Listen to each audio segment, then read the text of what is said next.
Maybe that would help if... So I don't know why my mic was muted. Now it's not. There we go. So presumably nobody heard anything except for Jolty's stream. So if you need to know what I said, it's on Jolty's stream. That's what we're gonna do. No. I'll say it again. It's fine. Welcome everybody to week 16, part 2, Mario Sluggers Epilogue League. Group 1 is particularly heated, as I was mentioning earlier. Mostly because of the fact that groups 3 and 2 are mostly dying down because their playoff positions have pretty much been decided. But group 1, anything can happen. It's currently the Wild West for most of the teams right now. Anybody could make it, except for the Punishers. The Punishers are doomed. There's absolutely no way we make it. But, you know, hey, that's neither here nor there. First matchup is going to be a very biased matchup for our co-commentator here, Jolty. It's the Turquoise Turnabout versus the Banana Peppers. A match that, honestly, whichever team wins here will be the only team that really has a chance at this point. I think if the Peppers lose here, I think they might be just done. Yeah, I think so too. Even if like a record could technically make it possible, the run deficit is going to be so bad that getting past any other team with the same record in the final week is just probably not possible. Yeah. So, I mean, I'm going to be rooting for the Banana Peppers, if only because the Turquoise Turnabout losing gives me a better chance of making it.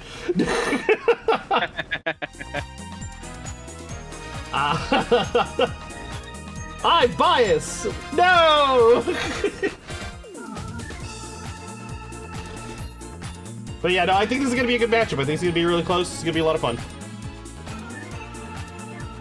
Yeah, I agree. I think both these teams are very solid. They've had their struggles throughout the season, but they've also shown how good they can be. I think the main thing the Peppers need to do is get Baby Peach off the mound fast. That causing of free charge can be quite devastating if you don't get a homer on it early and kick Baby Peach off.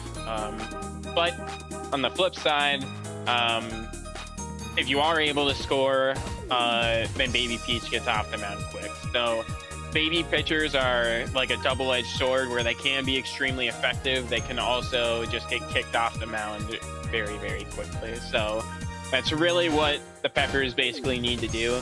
And yeah, I'm excited for what should be a good game. All right, and that being said, let's get this first game on the road.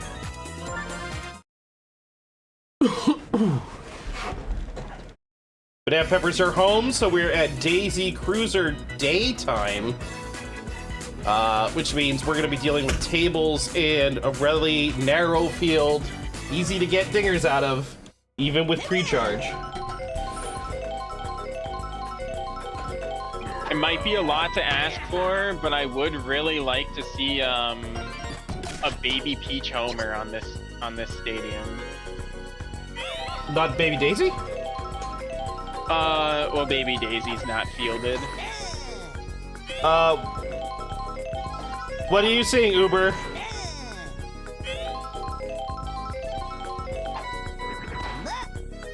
Because if something's wrong, I need to address it immediately.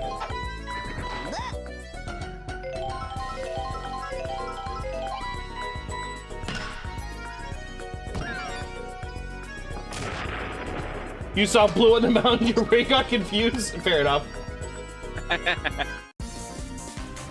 2 good hits to start out the game for the Turnabout here, and a great scoring opportunity.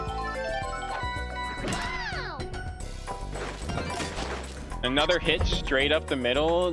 Critter not going home, surprisingly, but gonna leave bases loaded for Boomerang Bro here. We could dangerous situation. Grand Slam coming. Dangerous situation for the Peppers. Turnabout could easily turn this into a Grand Slam. We could be starting off good with some salami. Nope, but it doesn't turn into anything as the wild throw goes right past the second baseman. Very unfortunate. That is tragedy.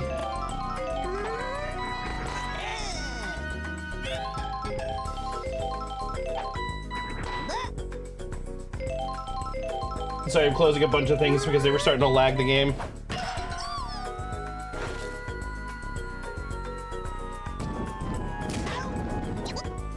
That's an out. The first out of the inning.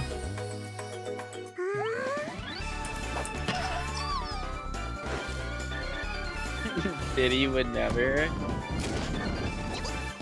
You're right, Dinah. I should have had Diddy Kong on second there. He wouldn't have messed up that throw.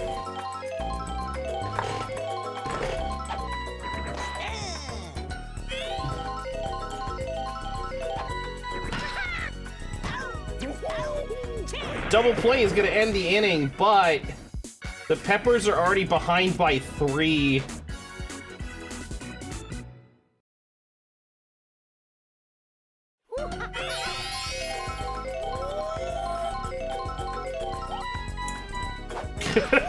Uber.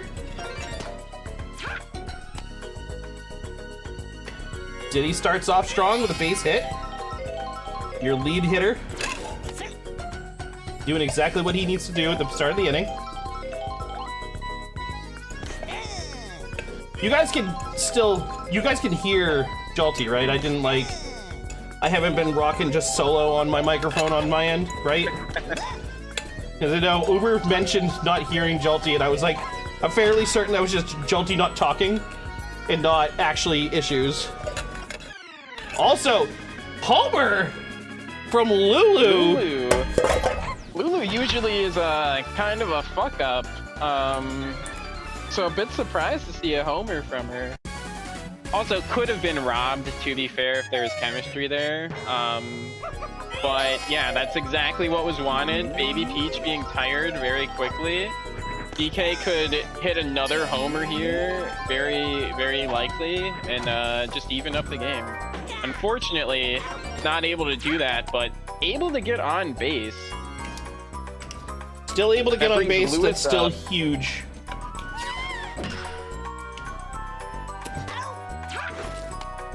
Putting it too far with that slap hit, unfortunately, but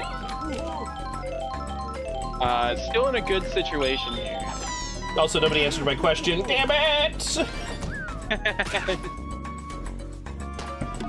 And DK quickly rounding second there. I guess knowing that the table is in the way, because the table wasn't in the way, he would have been caught in a pickle, but very, very good heads-up play from the captain there, and able to get into scoring position.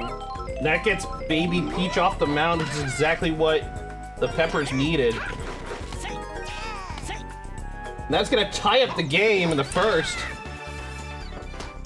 This game's already shaping up to be a good, intense battle between these two teams, and I am here for it.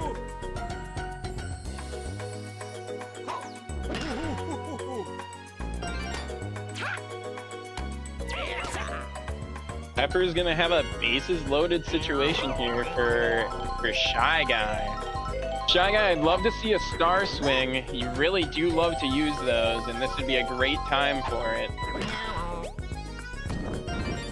He doesn't, but he's still gonna get a base hit. That's gonna lead to two runners in.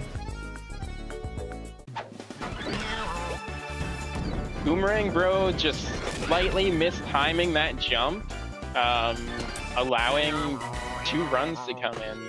Very fortunate for the Peppers. What could have easily been a double play turning into 2 runs. Yo, what's up, Connor? Hope you're peptastic. I am disturbed. Oh, wow! Electing to stop a run coming in, and that allows the bases to get loaded again. We're back to the starting batter, but that's gonna... Oh, no! It still leads to a double play.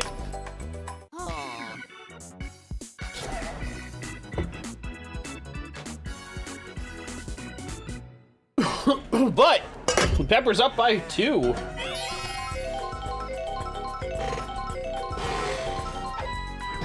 If that was Dinah's Diddy Kong, he would have gone for a star hit.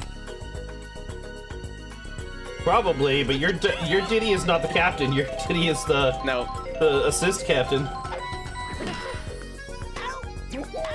Oh, I thought DK was gonna have to jump for that, but he was able to just stand there with his enormous stature and snatch it out of the air. You've seen how big this man is? And Donkey Kong able to record all 3 outs. One was a 4th out at first, but he was responsible for all 3 outs. And captain coming in clutch.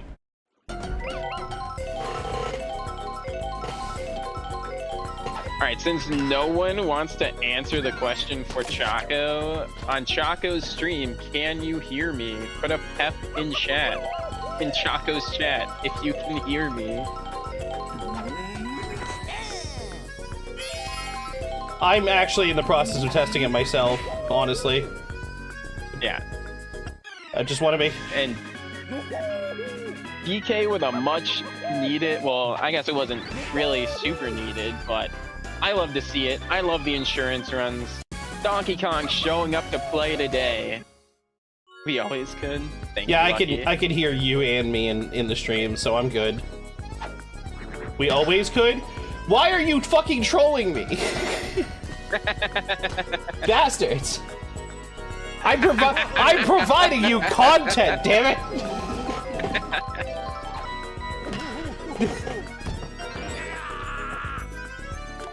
Oh, poor Critter got hit by a shell there.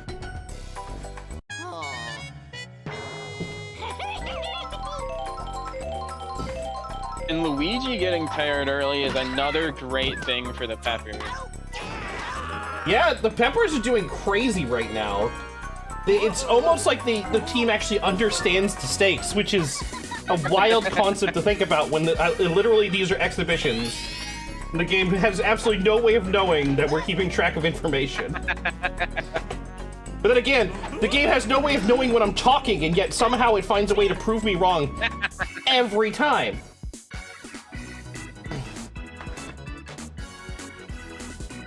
So clearly we're dealing with some haunted copy. Was not as big of a first inning for the Peppers there, but still a great inning.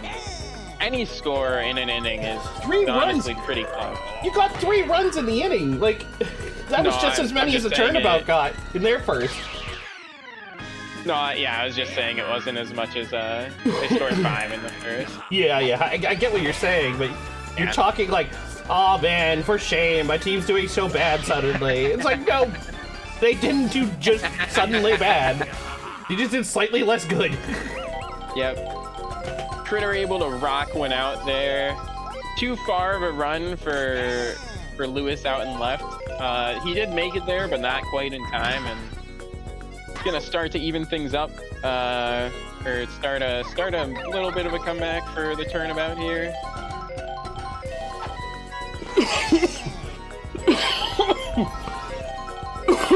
God damn it. Sorry about the coughing. That was very sudden and not enjoyable. I'm surprised DK wasn't hit by those fireballs. He is quite tall out there. Monkey. That's all I'm gonna say. The fireballs just seem to be like the worst item that can be rolled, basically. They like, even when they're on target, just don't hit most of the time. Nope, there's a worse item than fireballs. And Lulu, oddly just standing there, waiting for the ball to hit the ground.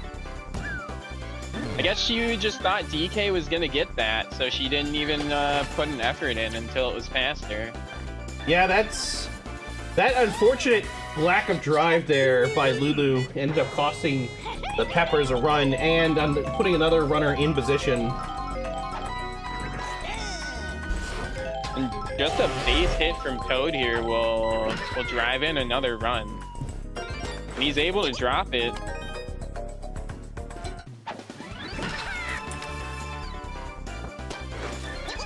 And this has been a big inning for the Turnabout so far here.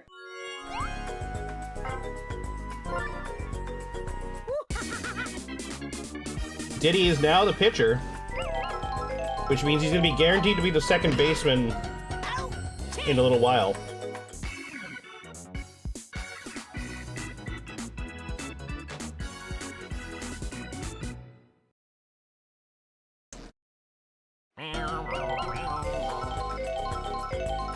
We are now free to play baseball. Oh yes, the game is on.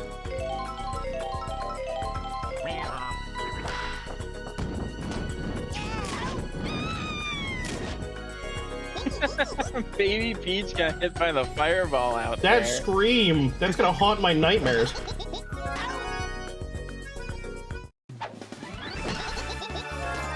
Two quick outs for the turnabout here. Magikoopa doing magic on the mound this inning.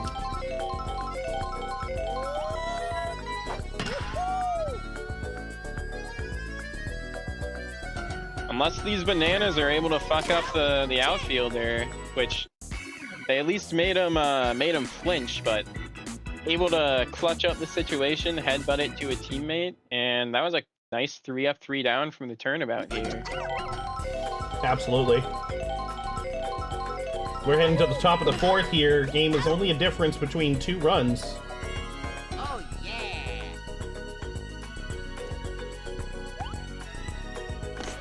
With 6 innings to go, this game could go anyway. Oh yeah! You like baby screams? Oh. Oh. You're a sadist. Oh no. Why, Yoshi? Why?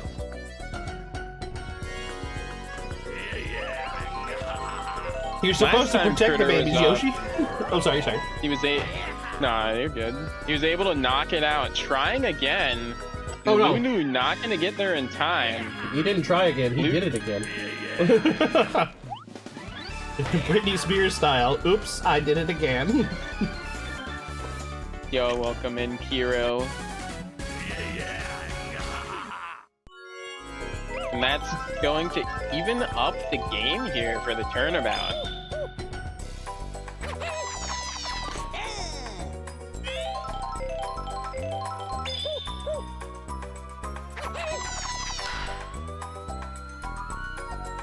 Pop fly.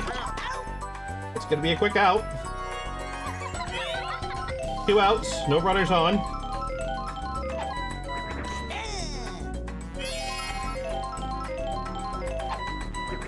Yo, nice high roll, Dinah. Have the games been? This is the first game of the day. Going, I mean, pretty decent. Games tied, top of the fourth.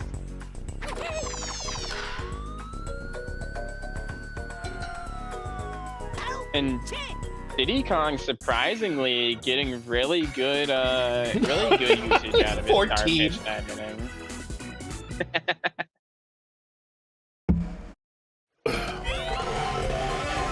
Tragedy. Alright, the game's tied going into the bottom of the 8th. Lulu is up to bat first for the Peppers. They need to answer if they want to get that lead back.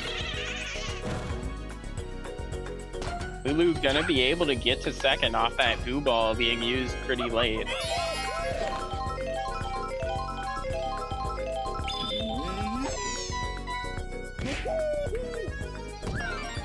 Donkey Kong not able to put that one out of the park, but since he got Lulu on to second, able to drive her in and reclaim the lead. Great job by the captain this inning. Diddy's pitch bullies whoever is posted on, I think, the left side. I think that would be the right-handed batters?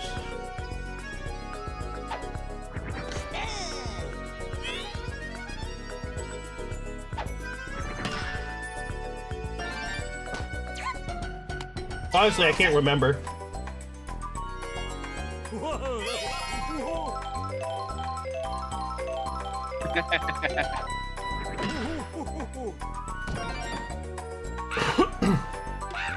Pepper's able to load the bases here.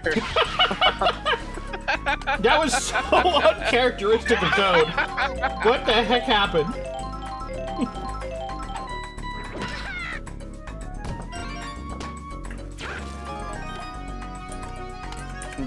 Toad able to get a base hit, keeping this no-out rally going and able to drive in a run. I'd love to see a charge swing from Blue Pianta here. Haven't seen either Piantas charge their bat a single time yet today. Still fine, they're getting nice, good hits. I believe that might have been the most tragic thing to happen to the outfield. Yeah, that's the most tragic thing to happen to the Turnabout's outfield. They might actually be cooked.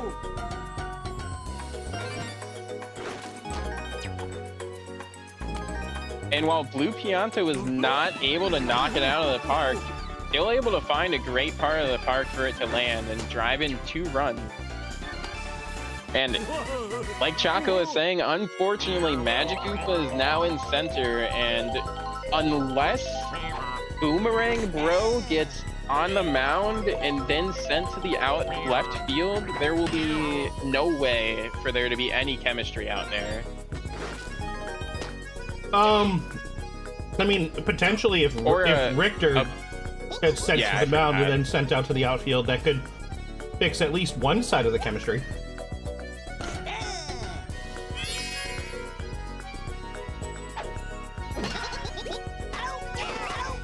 A quick double play. Just gonna stem the flow a little bit.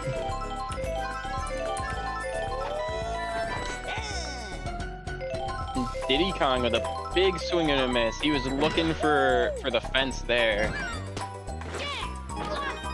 Then remembered what kind of batter he is, and instead just slaps it up the middle and drives in a run.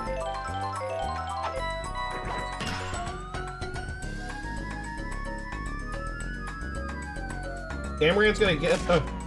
Amaranth got there fast enough. Got that ball. Puts it into the inning, but... not before the Peppers get 6.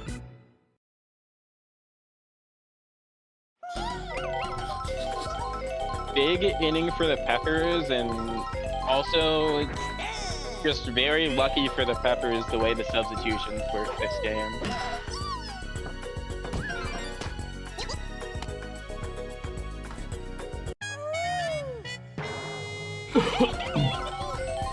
Diddy Kong getting tired pretty quickly out there.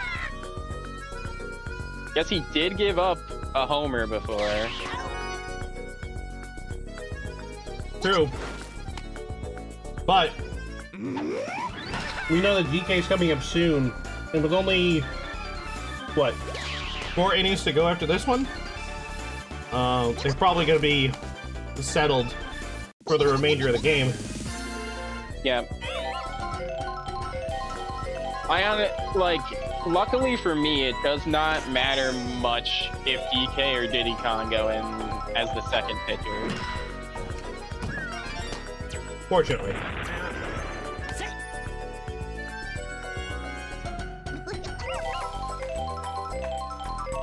Diddy Kong really wants to end out this inning, hoping to pitch out a double play here.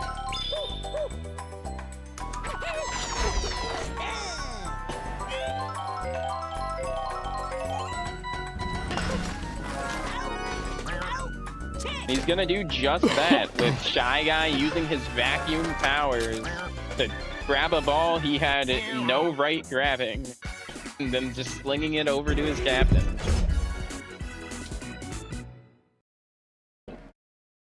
The Banana Peppers are able to do a solid defense to be able to maintain that 6-run lead.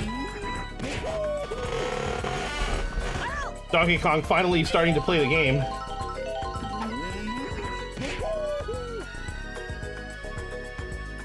And that is gone, gone, gone.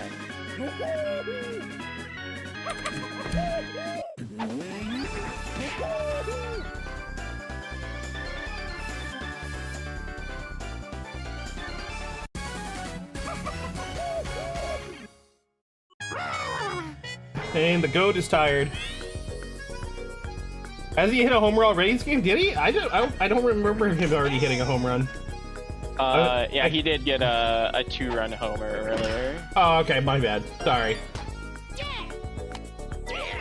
I just remembered him being at bat twice and like fucking grounding the ball. I think that was while you were doing some testing, so I don't think you were able to be actively watching at that point. Fair enough. And unfortunately, they switched Amaranth to the mound, which is going to make it literally impossible to fix the left side of the outfield for the remainder of the game. Yeah, all those outfielders are just stuck in place now, right? Because they've all been pitchers. Yep, they're all locked in. Nothing can be done anymore. So that terrible outfield chemistry is just locked in for the rest of the game. I feel bad for Uber. Spends a lot of time trying to figure out how to make their pitching rotation rotate well, but you only have so much control. And because of that limited control, you can end up in situations like this. Yeah, it's cataclysmic luck.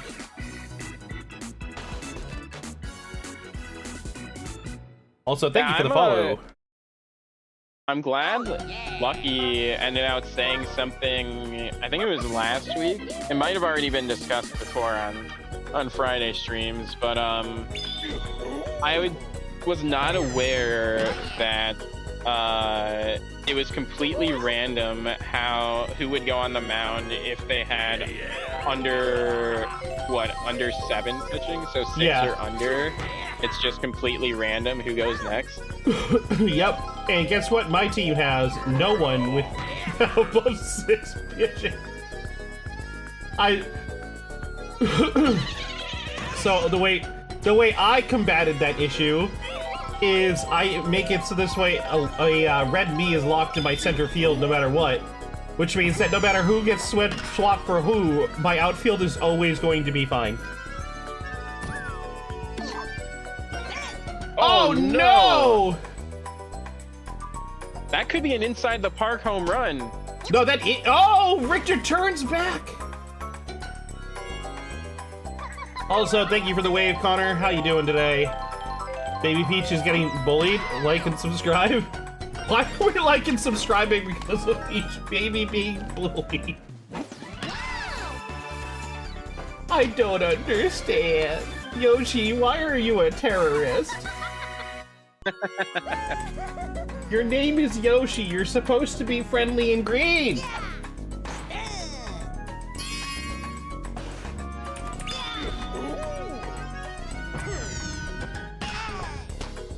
You were half hoping Richter would get double flayed? Jesus, Uber. How are we? I'm doing alright. And I think Jolty is doing peptastic, if I remember correctly. Yep, doing pretty peptastic today. I was just playing some Returnal and was able to get a nice run going on there. Able to progress the game a little bit, I think. I don't know, it's hard to tell if I'm progressing that game or not, but yeah, now, that's the nature of roguelikes. And now banana peppers are doing quite well, so yeah, really just can't complain. Speaking of other games other than baseball, a game I just recently learned about. This is a crazy thing, I guess because of like the way advertising works or whatever, but a game I'd never heard of until like literally 4 days ago called Mall Rivals released a demo yesterday, and I've got a chance to play the game. And like, if any of you like big fans of those like shop slop games, like Grocery Store Simulator and TCG Card Shop Simulator, those kind of games, it's basically like that, but with the intent that multiple people are running multiple shops. Interesting. And that's the game. I did not realize that could cause mercy right there. Yeah, I wasn't even... Yeah, no, that wasn't even on my radar. 3-run homer for the big man. Bigs at 19-9, ends the game in the 6th. Giving the banana peppers a much-needed win.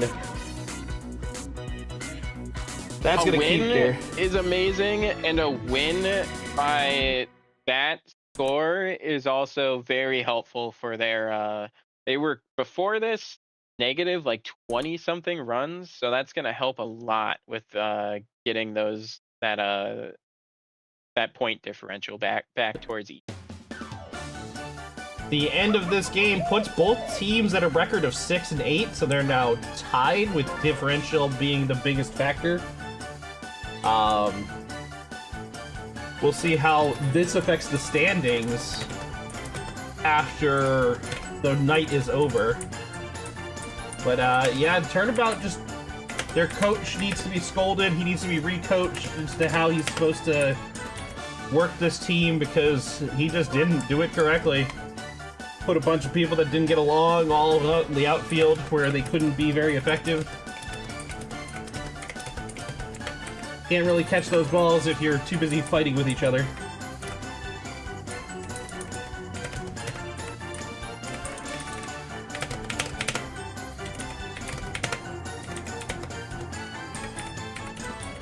But yeah, going back to what I was saying, like before we go to break, I thought the game was pretty cool.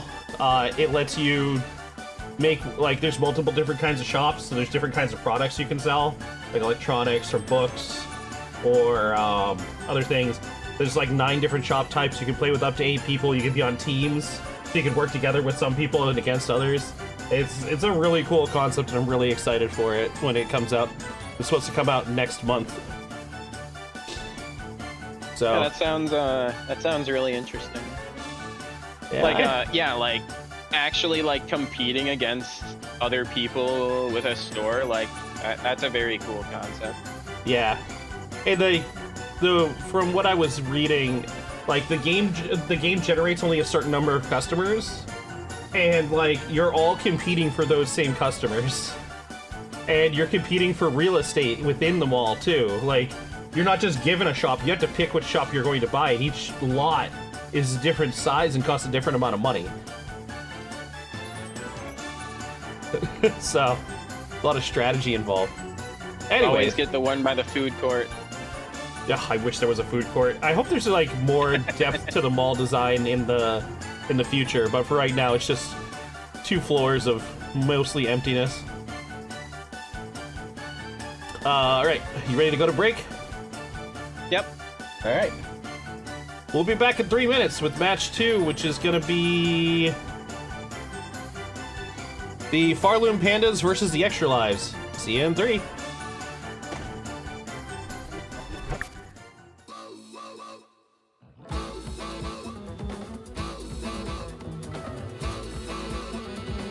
Get dated, motherfucker! Oh shit! Oh shit! What? What? The guy, she doesn't like the poster. Wait, is her friend Kenshi's?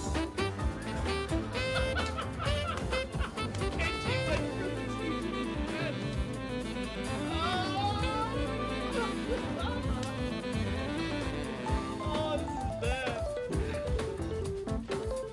She acts like it's nothing. Oh my god, right? Okay. Towers again. No, we all have to go. So, big tower. That's very strange.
the syrup, about our hardships and the fluffiness of our pancakes. Solidified above the bed.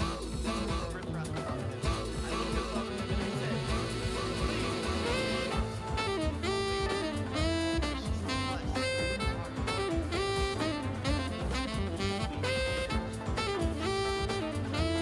so that way we make it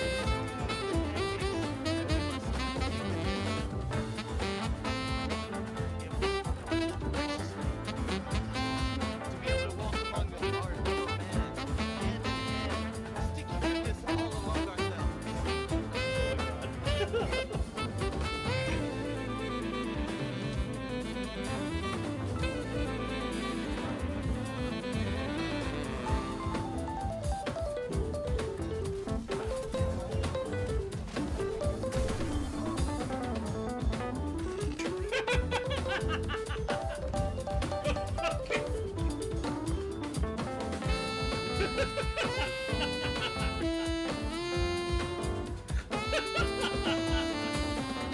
That was it. That was fantastic. Oh, man. Oh, boy. Oh, boy. Oh, shit, there's a trap. I'm an idiot. I'm an idiot. I find something bad.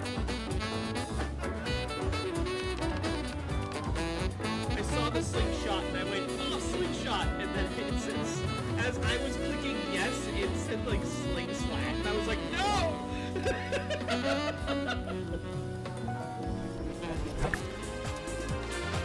Alrighty, match 2 is up. Pharloom Pandas, Extra Lives. Both of these teams, I mean, everybody wants wins at this point because it's the end of the season. We're all fighting for what's left. But the Extra Lives are also in a very similar situation to the Banana Peppers that we're in, where it's kind of like you really don't. If you don't win here, you're pretty screwed, and it's especially so for the Extra Lives because their bye week is the last week of the season, which means a loss here basically closes the books on them because they'll only have one more game left of the season.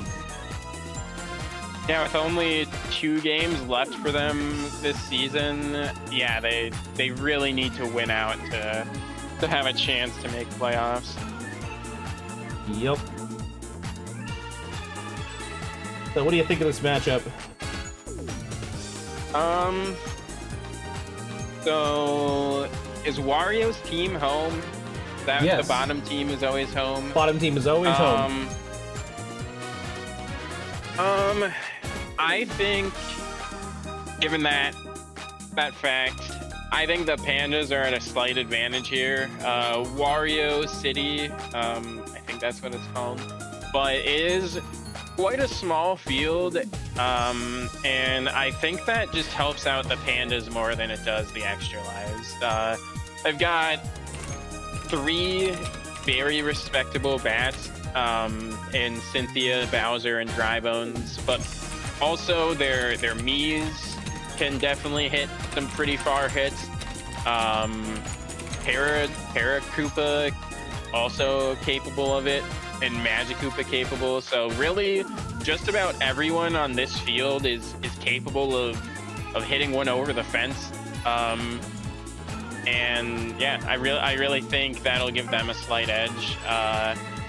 The Extra Lives, what really makes them thrive is their chemistry that they have going throughout the lineup, but in my opinion, chemistry is a bit better on the bigger fields where the CPU has more time to line up those items, and the ball can potentially roll further off of a successful item usage.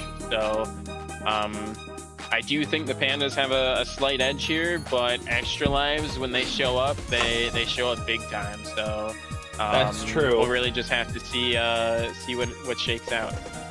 I agree. On all accounts here, I think the Pandas do have an edge. I think their batting is going to be a bit stronger in this field, and with the limited length of the field in general, is going to make things a little bit difficult for the Extra Lives. But we've seen that chemistry can be crazy when it locks in correctly. So this could be this could go either way. As you know, most of G1's matches have been going all over the place. I mean, we just saw the Banana Peppers beat the Turquoise Turnabout, who like absolutely devastated the Pancake Punishers the week before. So it could be anybody's game. Anything could happen.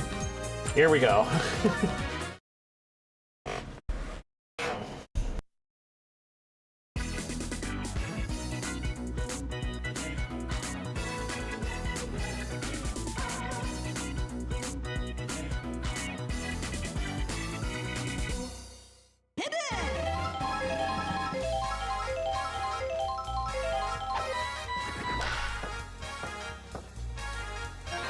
A hit off the handle of the bat, able to find its way through the infield there, and nice lead-off hit to start out the game here for the Pandas.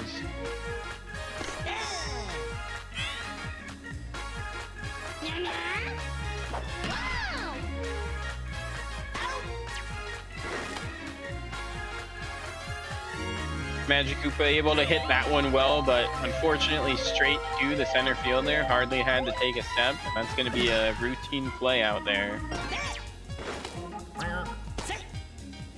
Wow, if that throw was going straight to second instead of to a cutoff man, it would have been a very close play. Don't know that they would have got him out, but had a solid chance. Gonna put 2 on for the big man Bowser here. Very good opportunity for him. Career diving into a double play situation. That was crazy. Unfortunate for the Pandas that the captain not able to clutch up, drive in 3 runs. Instead, he just wipes the inning clean. And a rare pre-charge there from a character that isn't a baby. We don't see it often, but it does happen every once in a while. Yeah. I mean, it's not just the babies that cause pre-charge, but Magikoopa isn't known to be one character that causes it.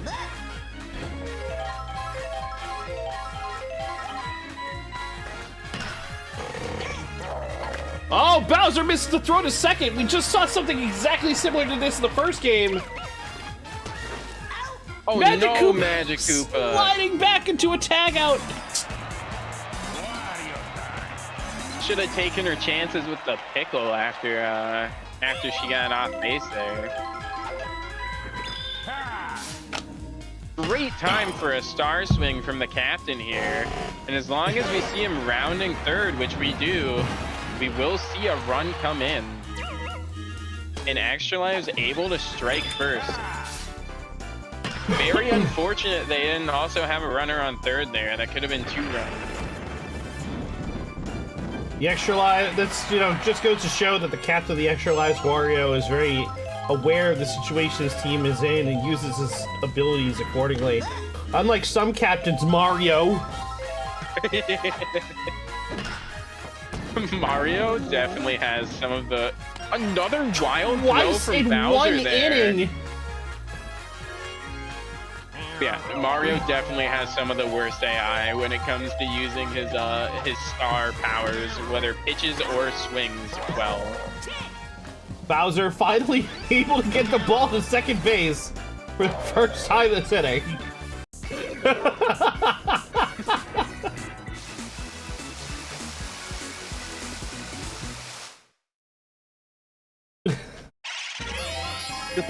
Yeah, Luigi is also not a great person at using his star pitch or swing. His star pitch also seems to just not phase the AI whatsoever.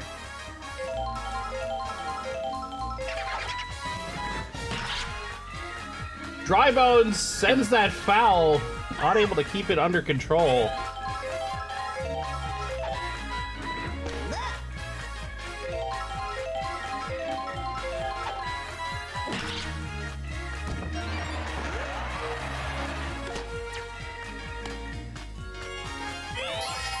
Solid able hit. to get a leadoff hit for the team. Bowser unable to control his 30-inch pythons.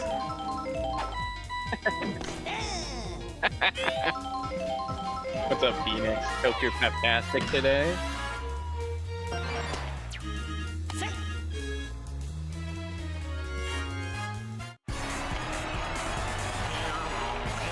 Bowser looking like Terry Crews out there, all that power.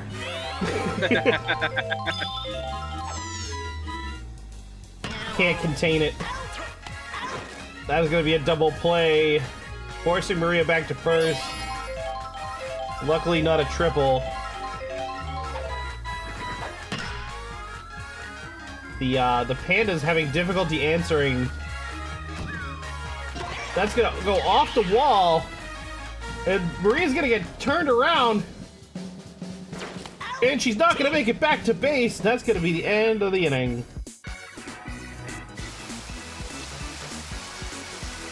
And Magic's are doing very well on the mound out there. Able to, has given up a few hits, but able to clutch up in the end of these innings and keep the Pandas scoreless.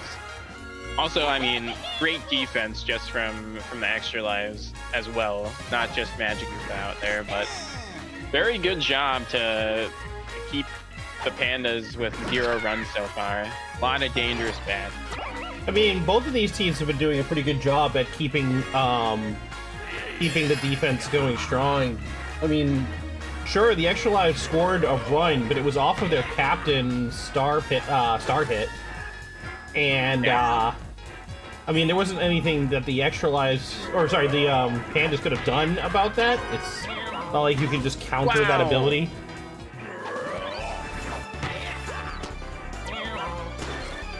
Brilliant double play is going to end the inning. We head to the top of the third. Again, only 1 run scored between both teams after 6 outs. So, each. Like, there's something to be said of how these teams are playing defense. They're both doing really well.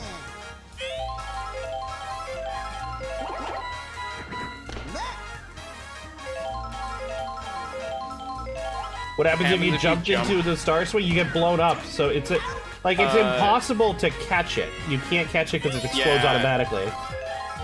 Well, so, I think the other thing about it is I think the bomb just comes down before the ball anyway.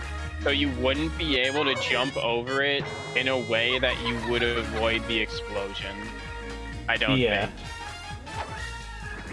Because, like, it works the same, like, it's easier to see with, like, Junior's star hit, because he has the exact same one where the paintball comes down first and, like, splashes the ground. But it's the same. Wario's isn't the same, though. Wario's doesn't separate. Like, for him, the bomb becomes the ball. And then when the ball hits the ground and explodes, the ball comes out of the explosion. It doesn't come down into it. Then I wonder...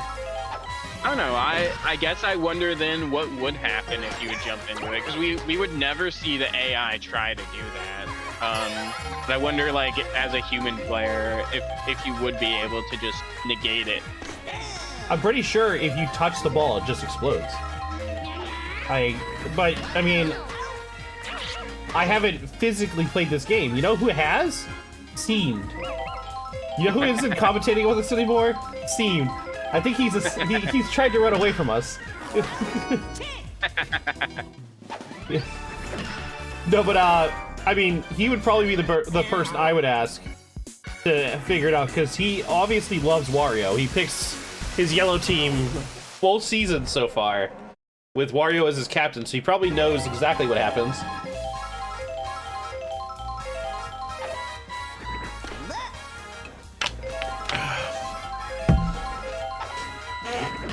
That being said, we're now at the top of the fourth. Still a 1-0 game. Both teams playing defense out their minds. Yeah, very surprising on this field, because I expected there to be a lot of homers coming in. But Bowser up against a tired pitcher, I'd be surprised if this doesn't go over the fence. It hit the back wall. It does not go over. Color me surprised. And they're gonna switch. Here comes Wario.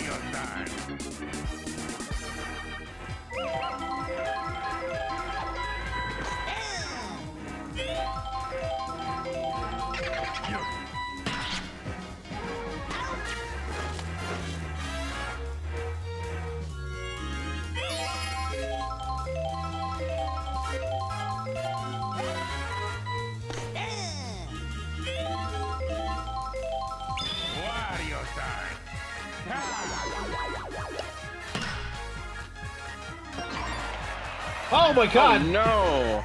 Selfie, the ball bounces off of Selfie's face and then still hits the arrow and bounces again.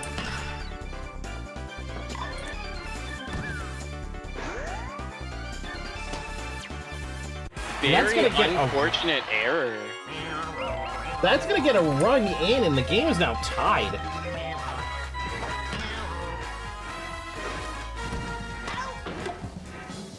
The sacrifice hit is gonna lead to another run. Is the Pharloom Pandas? I can speak words. The Pharloom Pandas take the lead, 2-1.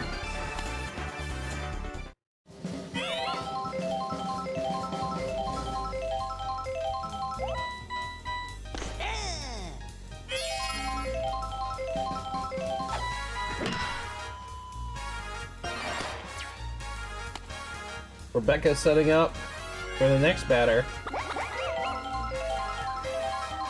Two runners on, two outs. Gary just needs to keep it in. He doesn't. Wario time. Oh, that's gonna be a quick shot straight to Shy Guy. That's gonna save the extra lives for any more damage in a very tough defensive struggle of the game.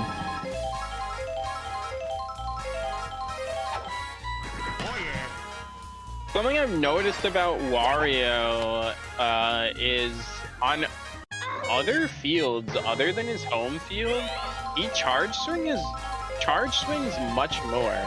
I don't really know why, but on DK's field, for example, we saw him hit the foul pole twice, like the top of it. Like it's just weird to see. It almost feels like it really is like certain fields just affect his batting AI. You know, that very well could be the thing that we probably hadn't considered. But yeah, that double play really, for anybody who was watching while Jolty was talking, crazy double play. That's gonna end the inning for the extra lives without any runs. But yeah, no, I've noticed that the AI does act differently on different fields. They act differently when they have different team combinations. It's very strange. I'm sure if there ever is a decompile, which it's probably going to happen at some point, but if there ever is a full decompile of this game, we're probably going to see a fucking nexus of if-else statements based on players and positions and fields and chemistry and all this shit. And we're all just gonna be like, how the ever-loving F? Yeah. Wario time.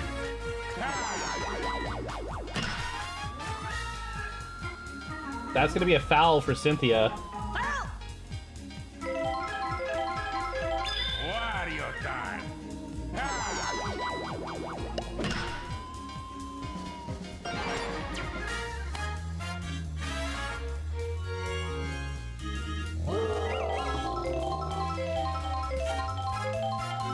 Bowser with a good chance to bust this game wide open. Oh. Not able to hold that fair. That goes way foul. Oh, but he gets a good piece of this one. That's going. That might be enough. It's not! Titus able to get a glove on that. No boo ball was initiated. Should have been. Just didn't seem like Bowser was able to quite complete his full windup there. Just started it a little bit late, and that seemed to be the difference in power that he needed. Bowser not doing well on the mound today, or on the plate today. He's not he's 0 for 3 for production on that plate. He is doing well in the field though. He's gotten a couple nice dives like that. Although in the first inning he kind of was the reason they gave it a run with his wild throw, but he's been making up for it ever since with these diving catches. Critter hits it big and hard. It's going far. somehow fair. They didn't even decide to short hop.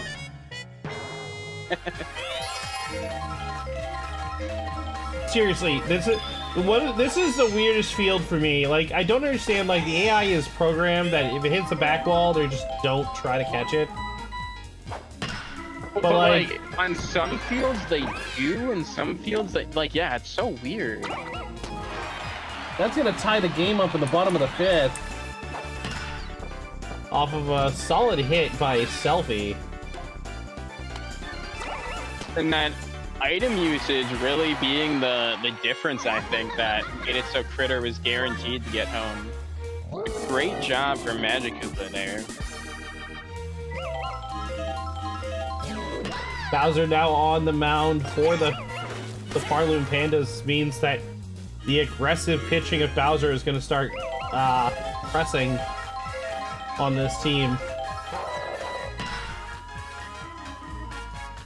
But they are not batting an eye. Bases are loaded. And here comes the captain, Wario. If there was ever a time to charge hit, it'd be now. See if that captain's awareness is there. Swing. Oh no, his awareness is there.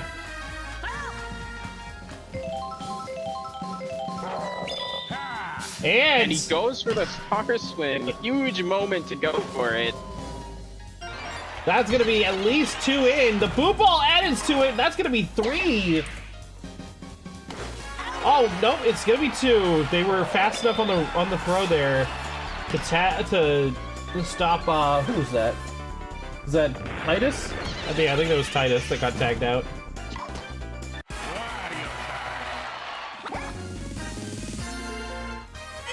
But still, Wow, now I don't think we've ever seen that celebration before. what? Where he puts Like, his fingers up? No, where the people who score. You've suddenly gone robotic. I think you need to leave and rejoin the chat.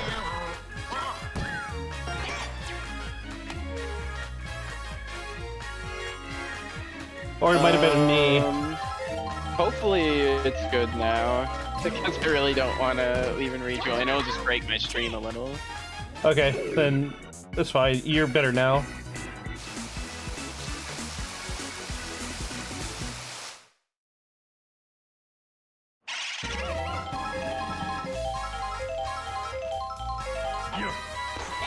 But yeah, now the extra lives are up by 2 at the top of the 6th.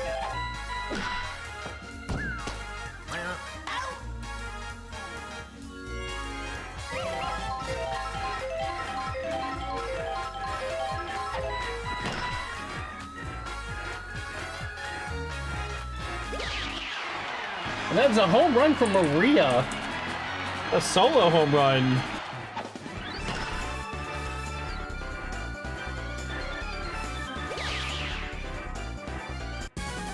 Not an insane amount of distance, but enough velocity to cause the left fielder not able to get there in time.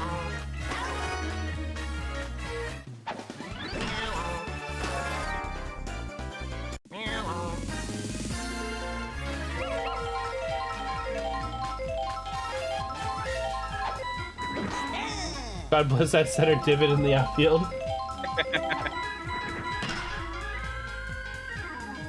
Rebecca also apparently wants it, but sends it horrifically foul. Gets it past Critter. Somehow he doesn't die for it.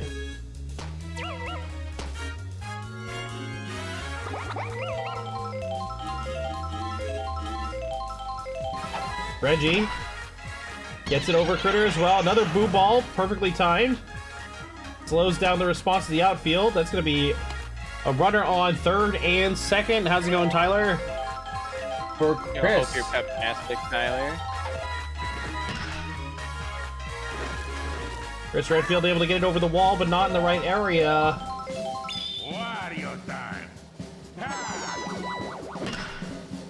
Flapper down the center. That's going to lead to a tying run.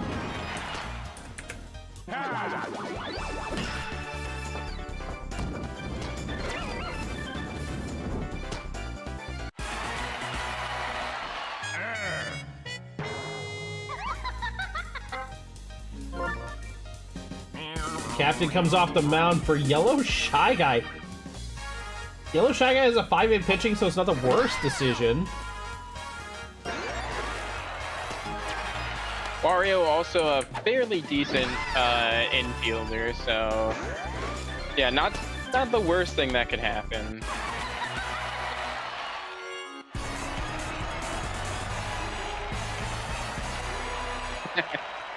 Two runners on for this 2-out rally, still going. Cynthia hits it, that's gonna hit an arrow. That pow ball is gonna basically... Lives, they really needed to end this inning right there, because now this brings up Bowser. He has chemistry with 2 of these base runners, and he's up against not a very strong pitcher. This could be devastating. I hope not all critters are on vacation tonight. My critter is playing tonight.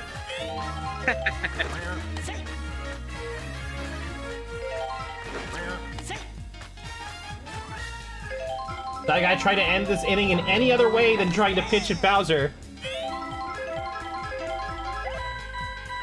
And Bowser shying off from a charge swing because he got 2 strikes on. And that's going to lead to the out that they needed.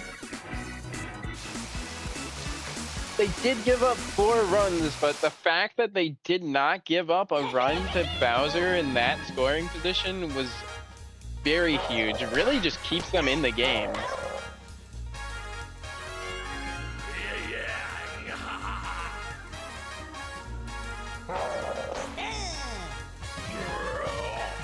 Critter pre-charging. He hits it. And it's going to be an out as Jerry catches it with assistance from Rebecca.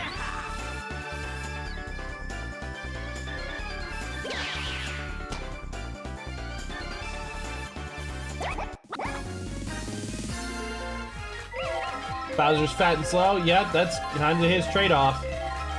He's phenomenal, astronomic batting power at the cost of speed.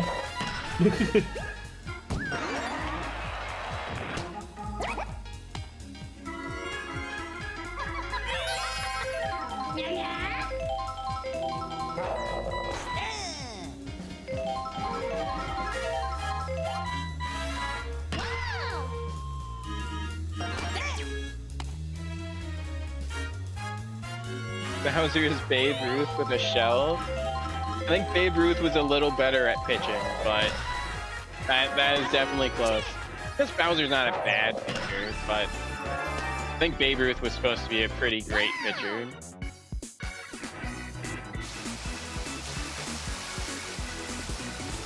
I mean, Babe Ruth was known for his batting, not so much his pitching. Well, he came into the league as a pitcher, and he was a very good pitcher when he was a pitcher.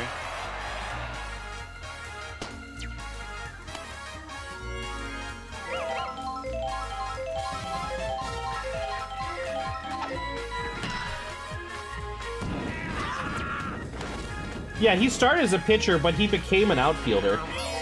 And I mean, you don't really get to be an outfielder if you're slow.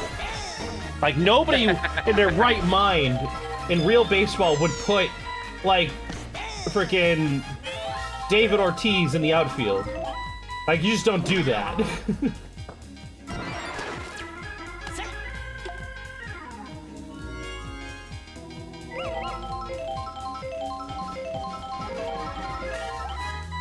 Bowser's not the slowest. Yeah, I had K-Rool on my team. I know who's really slow. Double play by Green Critter is going to end this inning.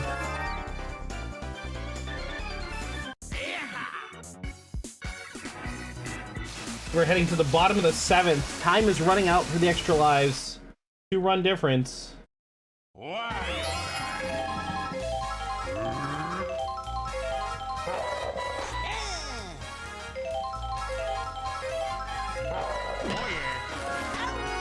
Also something that's probably going to bother some people. Babe Ruth was of German ethnicity. Huh.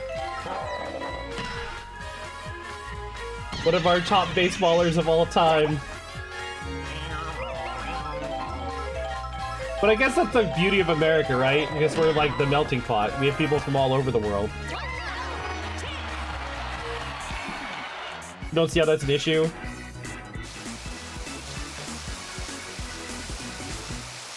You don't? Really?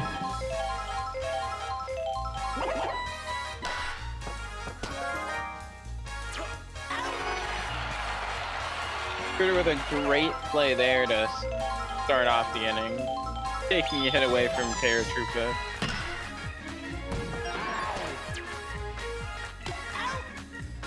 Oh my goodness! He wasn't even on the base. He must have slapped the batter with the ball.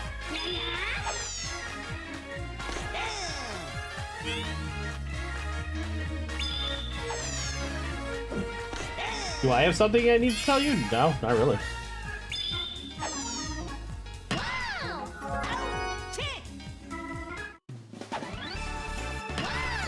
Great defensive performance there from the Extra Lives. A 3 up, 3 down, and Shy Guy has really been putting in great work on the mound ever since he's been on there. Yeah, he is. He's doing a really good job. The defense struggle has returned. Then we have Trey McGuire with the steroids. He's also with Flintstone vitamins. You're not wrong. There's been a lot of interesting things, but Babe Ruth wasn't on steroids as far as I can tell. As far as I know, I should say. A home run from Yellow Toad? I'm surprised that was a home run if they weren't going to try and take it away. I guess, yeah, that just goes to show how weird this field can cause the outfield to act.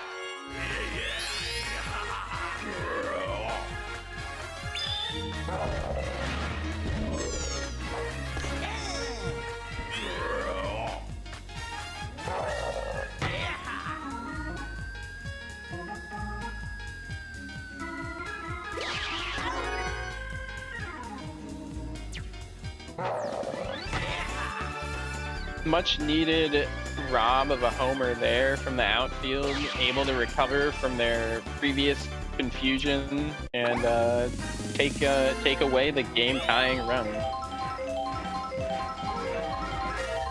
You think the outfield's confused? The outfield isn't confused. The field is confused.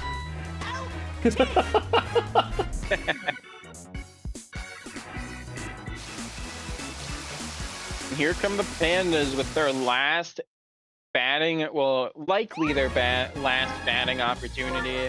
They have the heart of their lineup coming up. Their 3 most dangerous batters, and it was a good time for a pitching change there.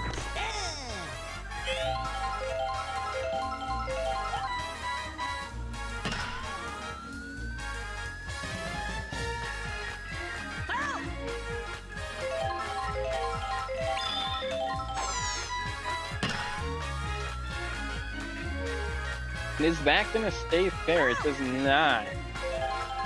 The lives are confused. They keep hitting the ball in the same spot, hoping Green Shy Guy would run. That's funny. Strikeout! Bowser with a monster of a hit. I don't think that can be robbed. That's what's gonna hit off the hat there. Actually, I think it went over the hat.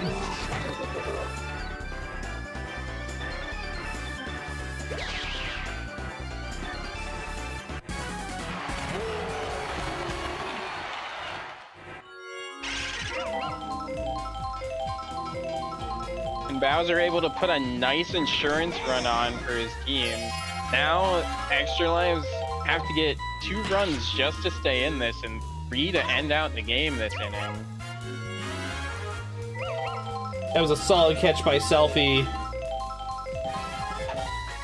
I did not think that was going to be a catch, and able to secure the second out there is very impactful for the rest of this inning. Well, here we go. The pressure is all on the Extra Lives here. They need to get 2 runs to stay in it, 3 runs to win.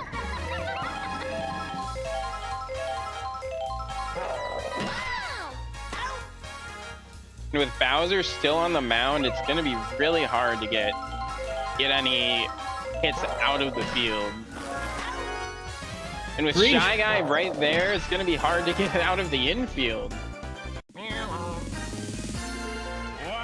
Here comes Wario, the team captain, last bastion for this team, recharging. Doesn't swing.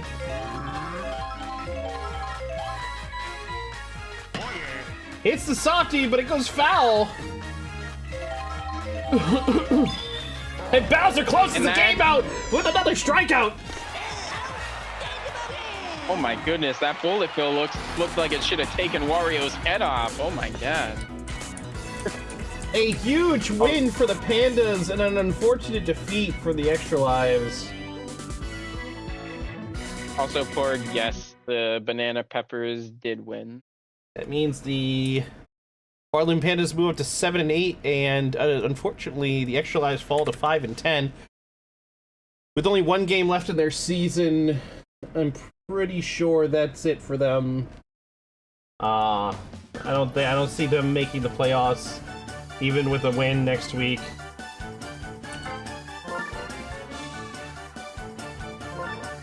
It's gonna be not mathematically out, I don't think, but we'll see by the end of tonight.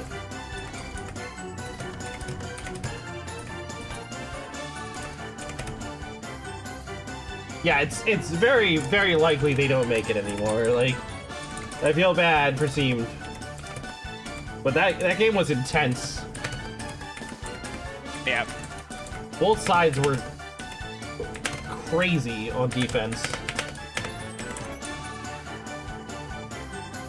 Maria getting the MVP for the game. What did she do besides that homer? I'm trying to think.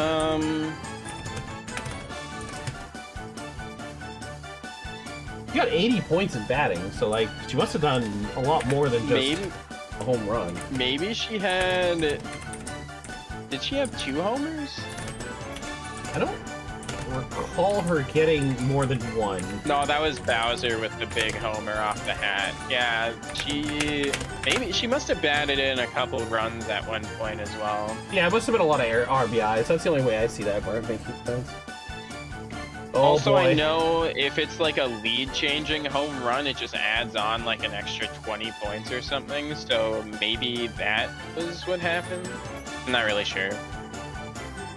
Oh boy, here we go. Next matchup after we come back from the ads is going to be the Was the Baddies versus the Pancake Punishers. The game that most likely poses the book on the Punishers as well.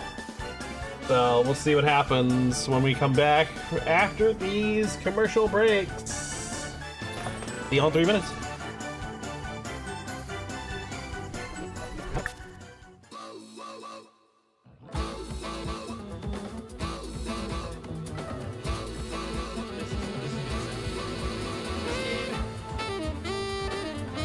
It's like a mistress that gives you the paddle in 2 parts.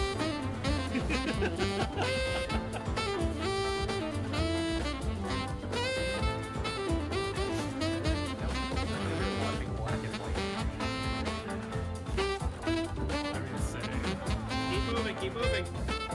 Don't let him snipe us. Oh no! Play! I said don't let him snipe us.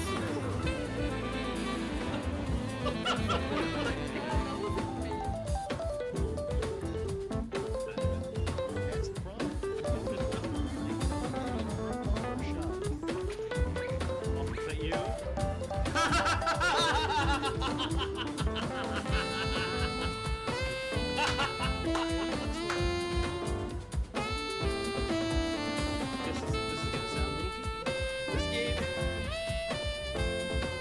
It's like a mistress that gives you the paddle a little too hard.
Welcome back, everybody. Matchup 3 tonight is a matchup I don't want to even watch. I can't watch my team lose again when it matters so much. I'm gonna probably end up joining seamed at the bottom of the table.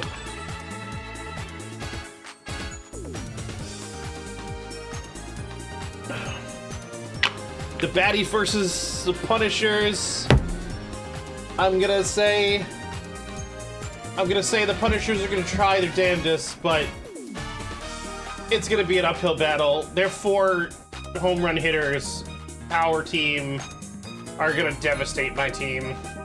The mixture of high speed and high power characters, like kind of min-maxing in a way where they have, 4 power hitters and 4 speed characters and a wild card in the middle, is kind of a perfect blender of, defense and offense. And my team just doesn't have that. The only thing my team has going for it is chemistry. We have a lot of chemistry, and chemistry can pop off. Sometimes. But the number of times chemistry has popped off this season for me has been not many. So, my team loses tonight. What do you think about this matchup, Jolty? Well, I do think that the Baddies have the edge going into this game. They're at the top of the table, or towards the top of the table for a reason. They have an incredible outfield, like you were saying. Very solid infield as well. Their batting is crazy. Decent enough pitching to back everything up. So yeah, really just super solid team. I think the Punishers I really think they're better than they perform. It would be awesome if they could show up to play some good ball tonight. I'd like to see a close game, but yeah, it'll really depend what version of the Punishers we see tonight, whether it's the team that makes Chaco proud or the team that makes Chaco pull his hair out. We only lost by 1 last time? Yeah, we only lost by 1 last time. So a lot of times my team lost by 1, but also a lot of games where my team got blown out. My differential is negative for a reason, damn it. You don't think Chaco could be proud of the Punishers? Yeah, there's no way we're getting proud of the Punishers. Let's just watch. Let's just get this over with. Let's rip the Band-Aid.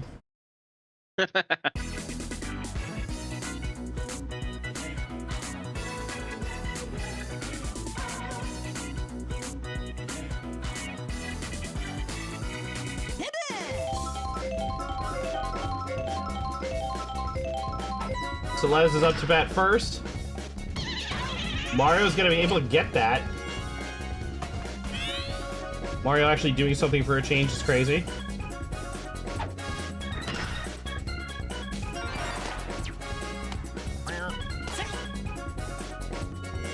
If my team ended up 8-8, right? If my team won the next 3 games in a row or something that would be needed to make that happen, and then they somehow won the whole postseason, I would probably retire.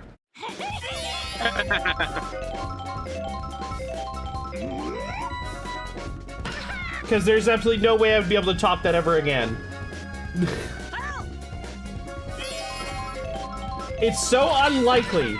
I would immediately take my entire paycheck and gamble it on fucking Mega Millions, and then probably not be able to afford rent or any of my bills. Because I would put it all on that gamble and realize I actually used all of my luck on freaking AI baseball.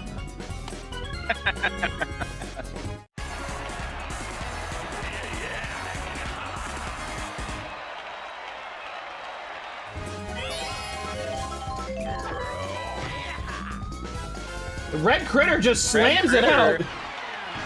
The 3-run homer right off the bat for the Punishers. That's a great start for the Punishers here. I can't wait to see how they fuck it up.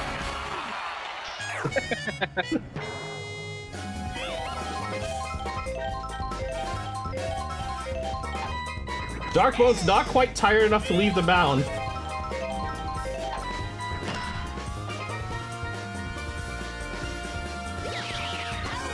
Great power on that, but unfortunately not finding the right part of the field, and those outfielders are going to easily get to anything and towards center field every single time. Too much speed out there to be able to get one over their head. Well, unless you're going to put it way over their head. Yeah. It has to be either really, really high or it has to be really, really fast.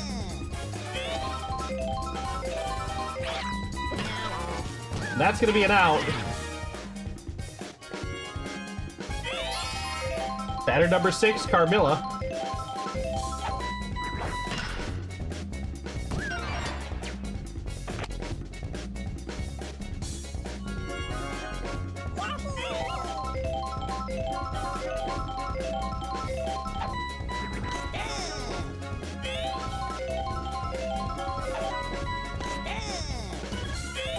Yeah, or be so far up to the side of the center field they can't get there in time. Yeah, that's also another way to get a home run. That ends the first inning with the Punishers having a 3-run lead. But here comes the major batters here, like Fire Bro, Hammer Bro.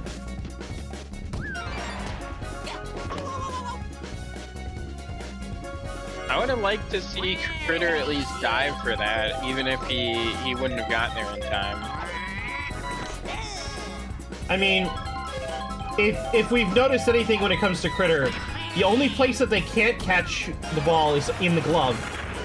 You know, so if diving just to get to the glove reach wouldn't work, they can only catch it with their tail or their butt or their shoulder or their chest or their head.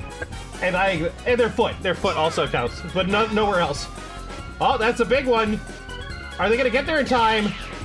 They don't, and that's a 3-run answer. And the game's now tied.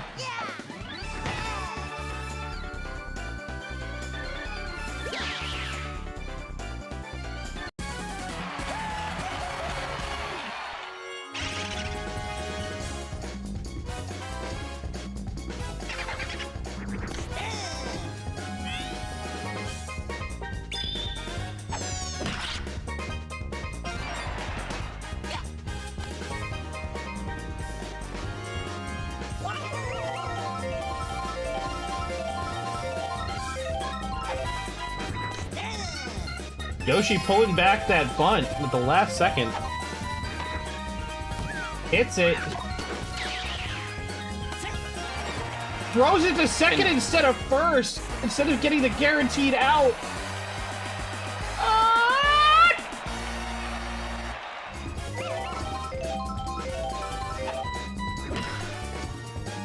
Critter misses it again. That's gonna be another run. 4-3 in favor of these, the Baddies. Critter decided to dive after the ball was way out of his reach. We're seeing weird things from Critters today. At least it's every Critter that we've seen.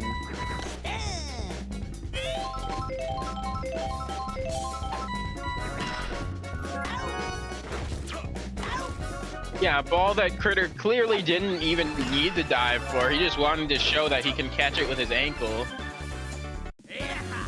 Yep, I told you. They can catch it with literally any other part of their body except the glove. You just, if you will, you got to imagine the Critter as literally just like a freaking anomaly made of gloves, but where the glove is nothing.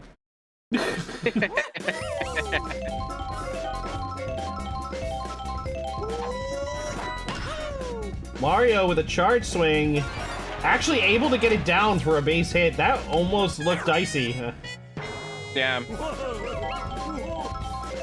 In Pink Menace, now would be a great time to actually charge up. He did, but didn't swing. I should have also told you to swing.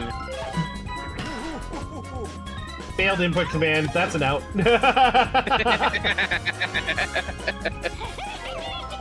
Delty, please stop EXing on my players. That's double play. No, it's not a double play. The fire hit Mario though, and he's out.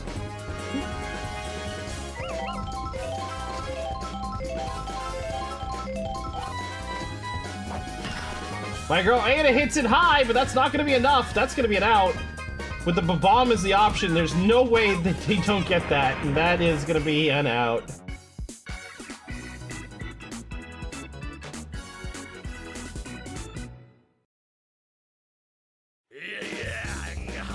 And the Baddies going right back into some dangerous batters. This is going to be a real tester of an inning for the Punishers.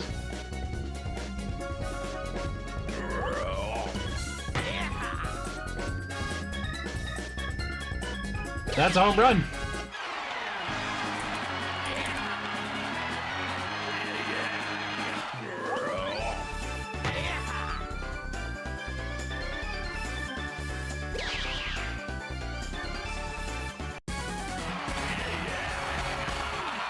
(5-3), Baddies in control. No outs. Fire Bros up. Carmilla is tired.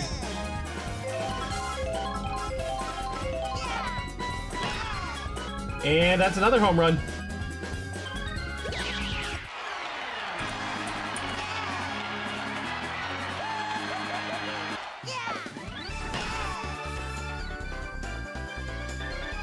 You know, I love how I can be wrong about literally everything, except my team.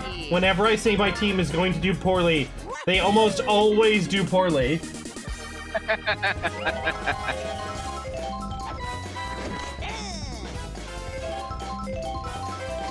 It's like the game is just like, yeah, you can be wrong about everything, but we especially want you to suffer.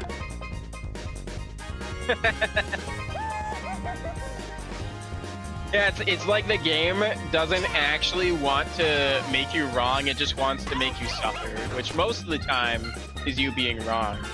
But there are other periods of time where there's something worse than being wrong. Yeah.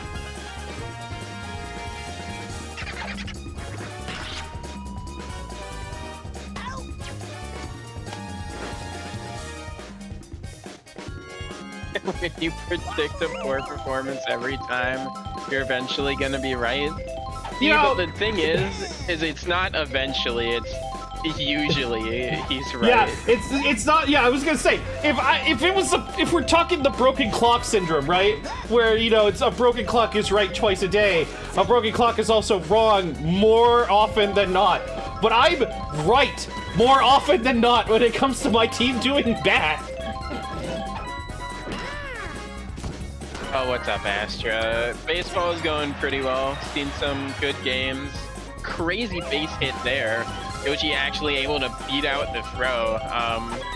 My team was able to get a win earlier, much needed if they want to make it to the playoffs. Yeah. Been an entertaining night of games.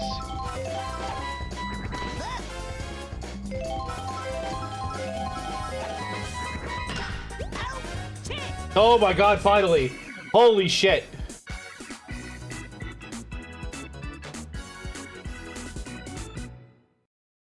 I gotta stop caring. Jolty, make me stop caring. Well,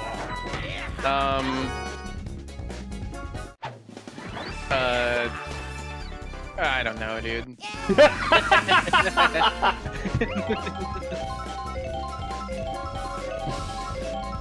I can't take another 6 innings of them doing donuts and getting dunked on. It's gonna happen. It's gonna happen, watch. I think they're gonna find a way to come back and then throw once again. That's kind of my prediction. I hope not. I really hope they don't make a tremendous comeback and then fall short. I don't want you to help me stop caring, Uber.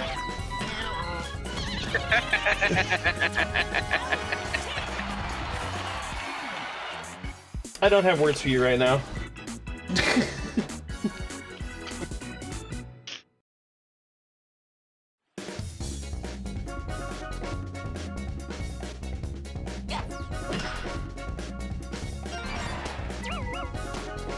Red Yoshi saves the game. Yeah, Red Yoshi saved my team from another like fest of getting scored on. But look at this, we're back at the home run hitters section of their lineup. Yeah, it's crazy. It seems like these hitters are up every single inning this game.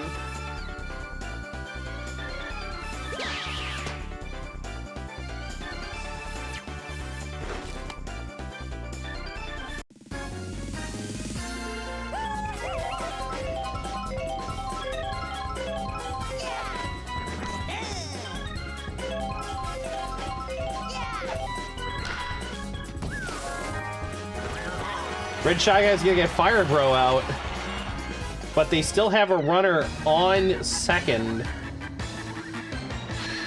The grimace on Mario's face.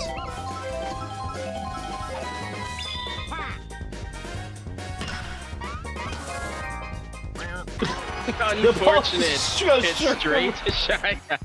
right into Shy Guy's glove. He didn't even have to really move for that. That was crazy. No, I don't think he had to dive. He just did. And Darkbones has been tired out there for like 2 innings now. He's gonna be tired for like 4 more as the Punishers will never get another run for the rest of this game. Watch.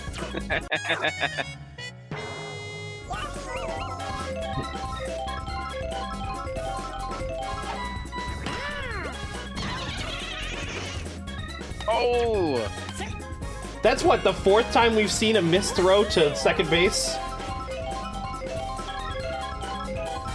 And tonight just has not been the night for those interior infielders to be able to link up with those throws. All right, let's see how these 2 runners get abandoned by Red Pianta. Oh, they actually are switching out Dry Bones or Dark Bones for Yoshi.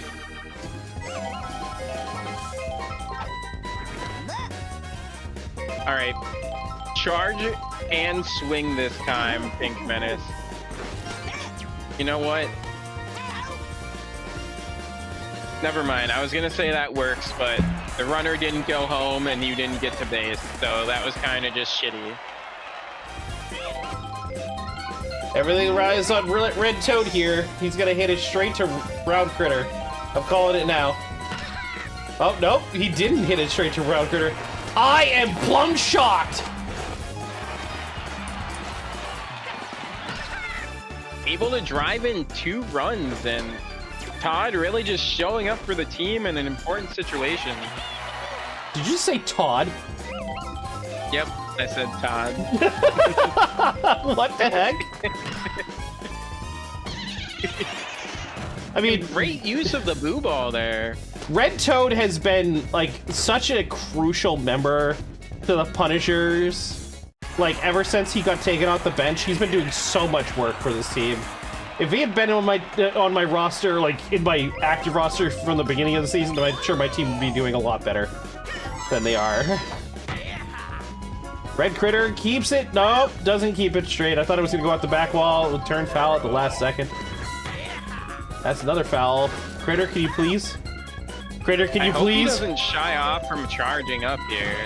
He shied away. Goes straight to Brown Critter. You know what? I called the Brown Critter swing two people too early. Yeah.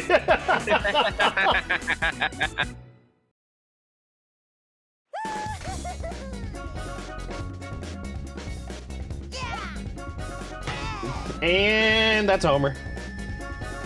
Wow. Off the bat, I thought that was gonna curve more to the right, but it was going further towards the infield at first than I expected, or towards center field.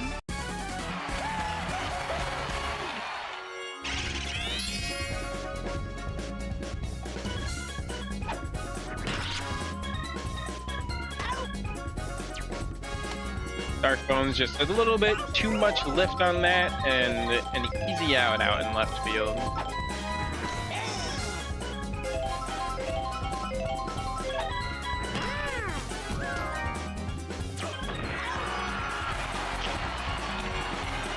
Critter just loves to dive for balls he doesn't have to. right?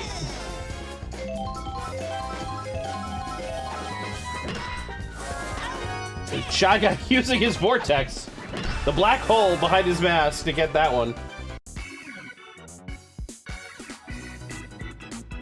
After giving up a run, able to get the next 3 batters out.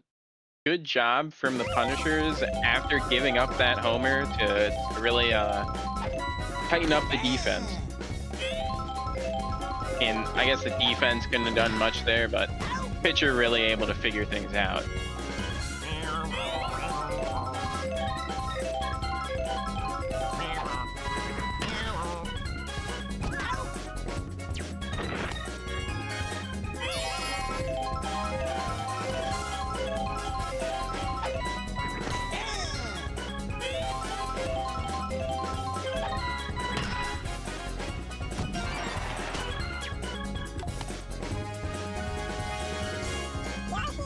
Nice hit into the gap is going to keep this inning alive.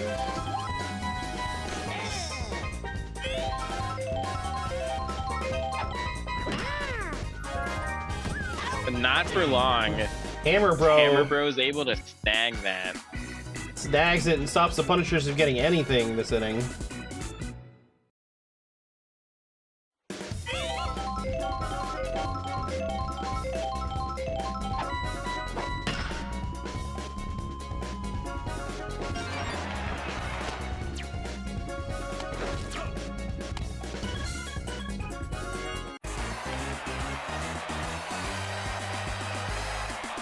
Ethan up to bat. They already have a runner on second. Able to get to base. They threatening to get another run and push their lead further. Brown Critter could get a home run here. Gonna hit the back wall instead, which is gonna lead to an out. It led to an out! What a play!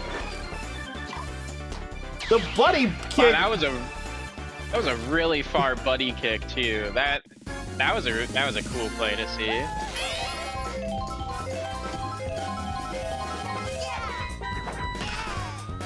And running baseman who?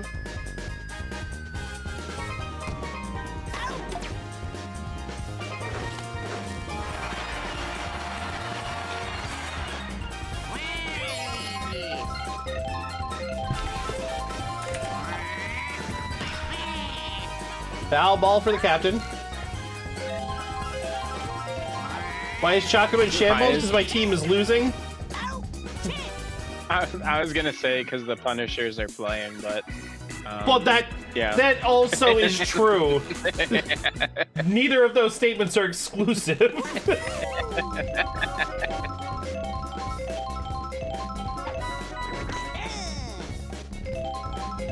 Mario's not even moving? Okay, there he goes. Oh, cool. Oh my goodness. Brown Critter. Red Critter hadn't dove like that basically the whole game, but fucking Brown Critter's instant.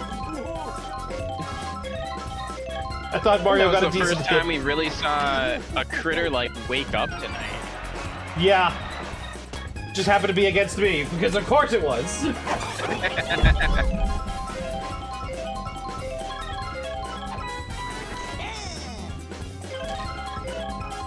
Come on, Toad, charge it up and hit it out. Oh, not out of the play of field.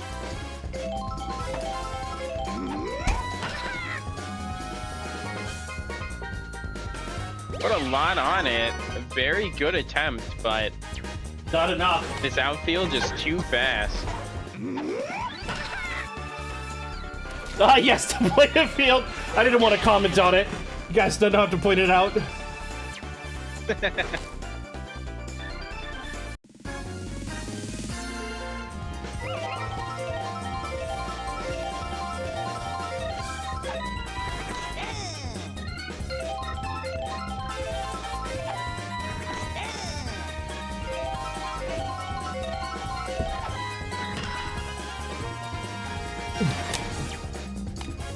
Ada able to put up a base hit. Something 90. Jesus. How many years is that? That is almost 8 years. That is 7.5, I think. I don't know, dude. Yeah, because 96 would be 8 years. 7.5 years. RN does not get enough. Yes, he does. Wow. RN with a go-ahead homer. No, don't do this to me, you bastards.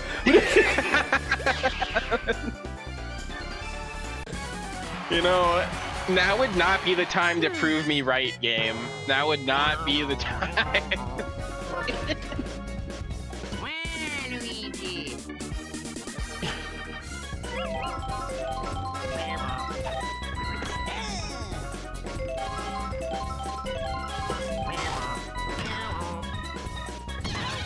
And that's going to be the end of the inning, as the Punishers now take the lead, 9-8, with 3 innings to go.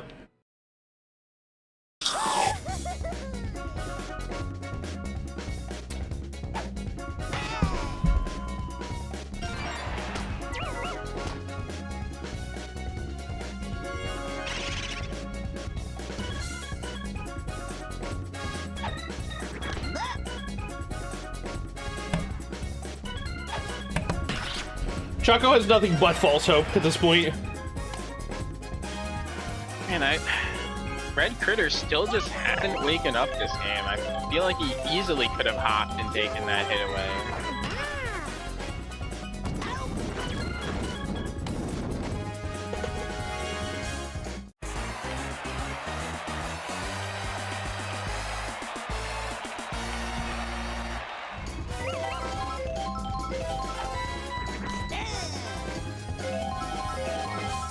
The dangerous situation for the Punishers.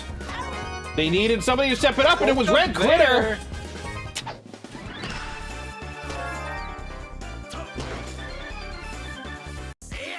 That's going to end the top of the inning as we go to the bottom of the 7th. Chance for the Punishers to maybe extend their lead if they're lucky.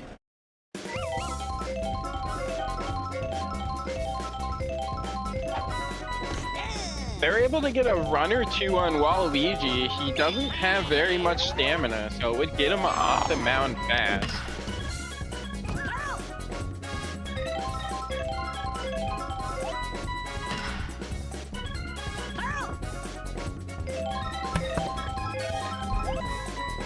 Getting Waluigi off the mound early or quickly would be a huge advantage for the Punishers.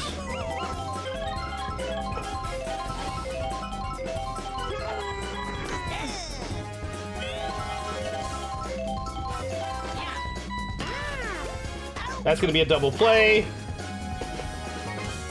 Mario's up to bat.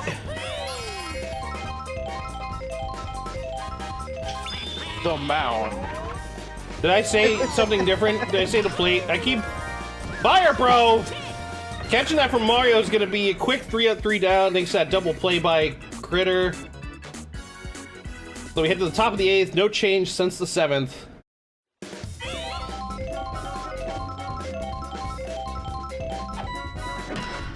Just make sure you don't get him off. What if I want to get him off, Uber? What if I like Waluigi like that? Did you think of that? No, you didn't.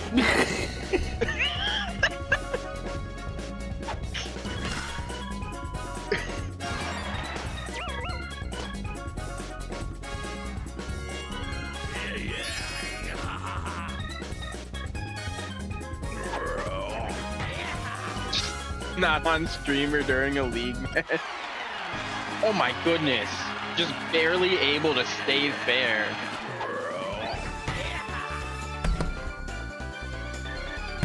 Yeah, you know what, Uber? Maybe I should have just kept that to myself. You're right.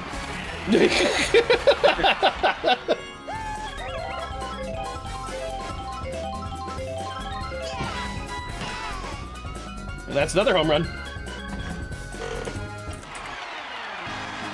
Back-to-back home homers at a really important time to take the lead and then give another insurance run on top of it.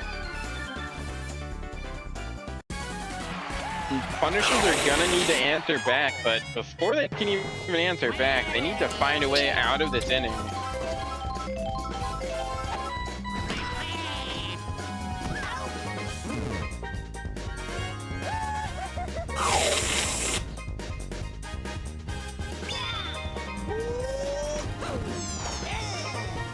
Mario using a star pitch, but it's not going to follow up with any more of them. And that's going to make it 2. That's another home run. Fucking me. Fuck me, fuck me, fuck me. Yep. 3 homers from these power batters, and that's pretty devastating for the Punishers.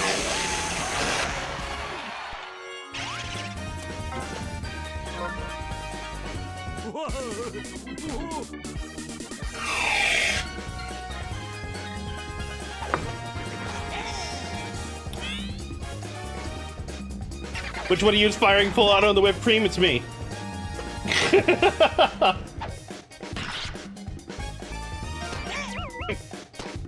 I'm confused on why that question came through, but, you know, I guess I don't need to know. No full auto in the building? I'm sorry, let me bring it a little closer to the mic for you.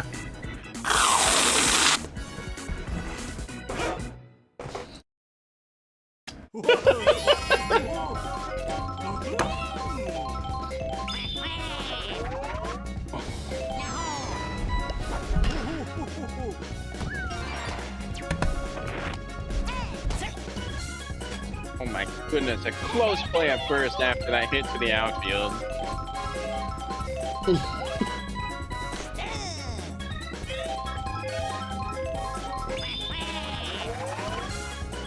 Now you want whipped cream? Good. Because that's what I wanted. I wanted some whipped cream, so I'm having it.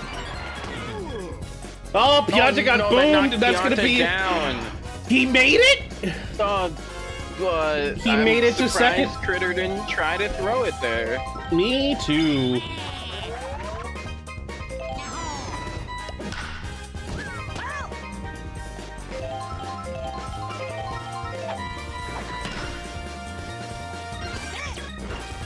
Not hitting into a double play was huge there, but getting a base hit is even better. That loads up the bases against a tired pitcher for Critter here.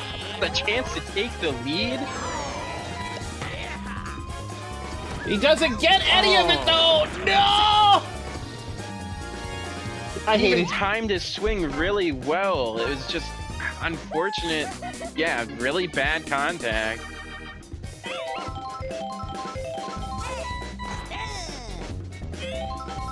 Orin was able to rock a 3-run homer earlier. Be great to see him rock another homer. But a base hit will do, able to keep the bases loaded and drive in a run.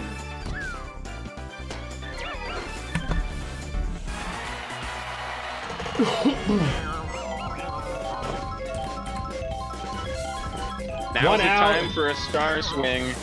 And he goes for it. But the pow knocks out Orin. Why do they keep powing block. our runner on second?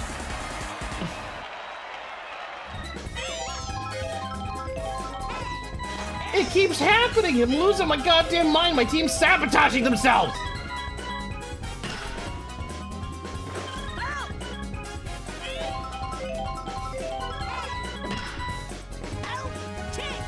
Oh my goodness.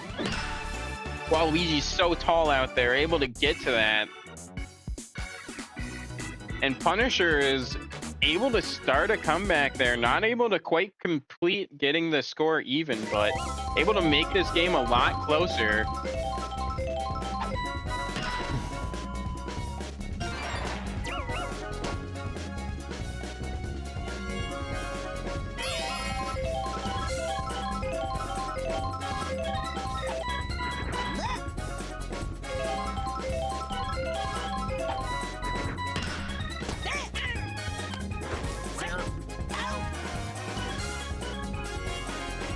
Bad chemistry between Yoshi and Shy leads to not a double play, but they still got the runner out on first. Tritter's still just diving for balls he can pick up.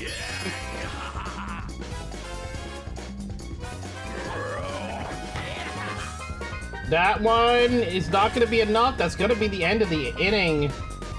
The Punishers need to get 1 run to go to overtime. 2 will win them the game. But if they show another donut like they have been all game... Actually, no. It's about half of their innings have been donuts. So there's maybe a chance here. Starting off with Yoshi.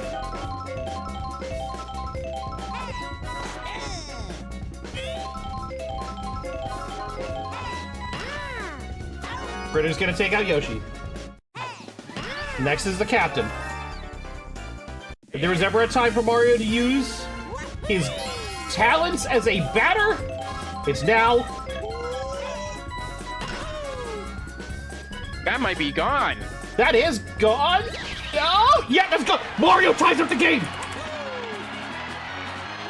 Mario actually shows up in the most important part of the season for his team so far. Mario does something Pog, yes, exactly. This man hasn't done anything all season for this fucking team, I swear. Now for the real twist, we lose it in overtime.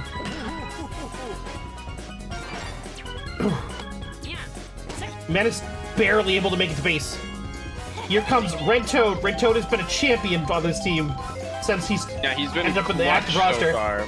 And he does it again with a solid base hit, gets Pianta to second. The Punishers actually stand a legitimate chance right now. Here comes Ada. Ada's been swinging big all game, hasn't really got much out of it, but can present opportunities if she does it right. Gets a solid base hit. That's going to load the bases. No, Pianta's running for it. Pianta's going to win the game. Pianta wins the game. The Punishers win. The Punishers win. What? They're still alive. The Punishers still have a chance. An impressive win against one of the best teams in this league. I mean, every team in this league is strong, but being able to take a game off the Baddies is an impressive feat. And able to, like, actually show up in such an important situation, that was awesome to see. Ada, well-deserved MVP with her performance this game. What a matchup. That game came down to the wire. My heart is still pounding.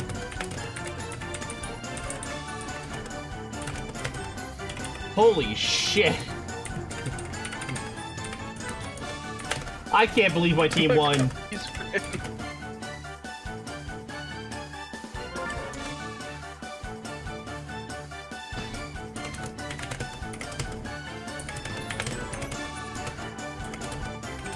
No thanks to Red Yoshi, by the way. Didn't even get on base once.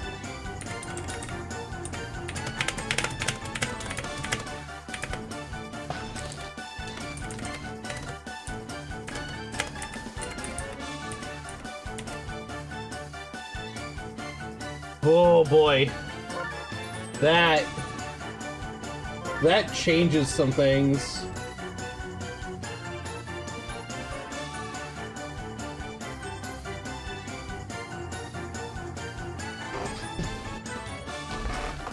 You're not gonna believe this, Jolty. Yeah? But as of right now, as of right now, because this is locked in, the Banana Peppers and the Pancake Punishers have the same number of wins, the same number of losses, the same number of games remaining, the same number of points for, the same number of points against, and the same differential. Across the entire spectrum, we are tied. That is actually more than insane. tied. And I'm pretty sure we were also 1-1 against each other. So like there would be no tiebreaker for this situation other than to play a game against each other. I mean, we still have 2 more games remaining, but it's just this lightning in a bottle moment where all of our numbers lined up. That is just insane. That is crazy. There is a tiebreaker.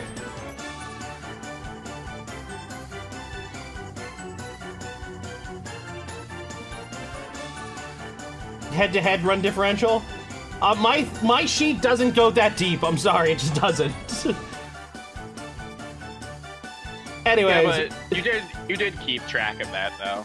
oh wait, why is my browser on the screen right now? Get that shit out of there.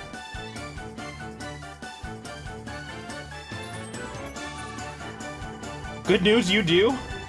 Yeah, but my sheet's not designed to do that. Just leave it be. It'll be fine. I'm sure. There's no way we keep being the same. All right, we're gonna go to another 3-minute ad, and then we will come back with the last matchup of the night: Tusk versus Crozzie Beamin. I'll see you all in 3 minutes. Shelty, say bye. Bye.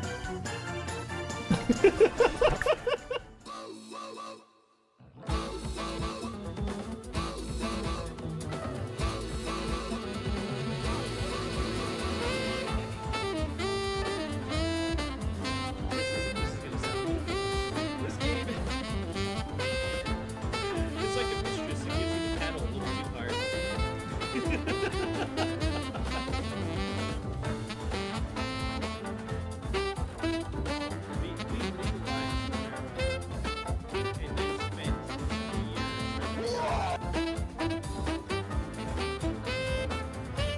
So we're in the right area for double go. He's up in the heavens from this place.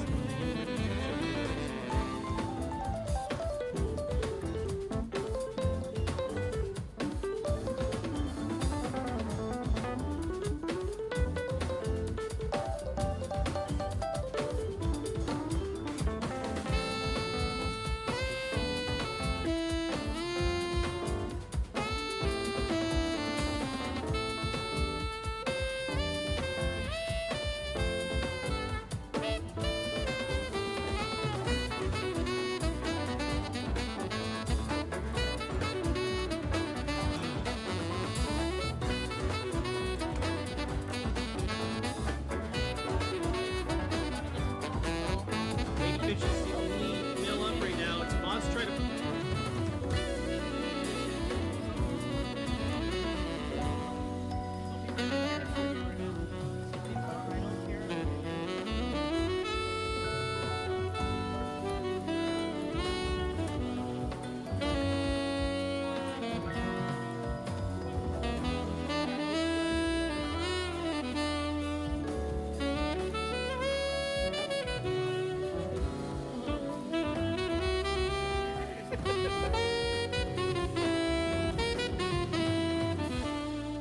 I have problems. You would.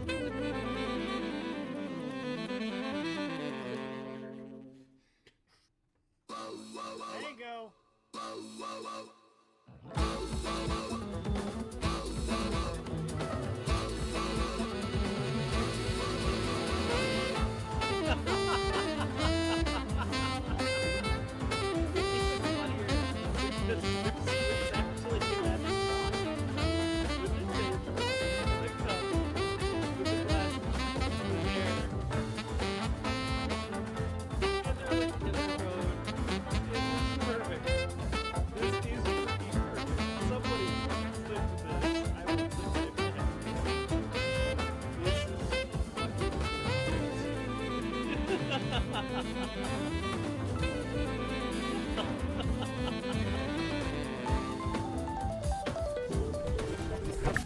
Alrighty.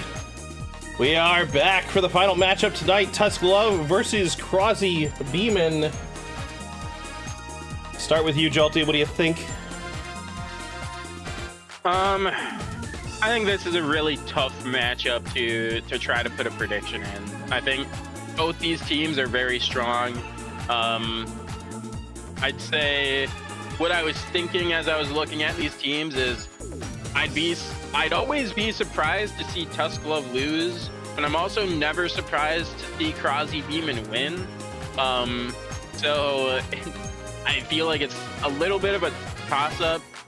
I would definitely give the edge to Tusk Love. I think the way their team is designed is more centralized around having an amazing defense, and like a rock-solid defense that has chemistry like all around, good people in good positions, and then they're also able to score a lot of runs, where Crozzie Beamin is more just focused on offense and pitching for the most part. Their defense isn't terrible, but it's definitely not as rock solid as some of the other teams, and definitely not as solid as Tusk Love. So all that being said, I would give an edge to Tusk Love, but it'll really depend on what we see from all these different power batters from both sides.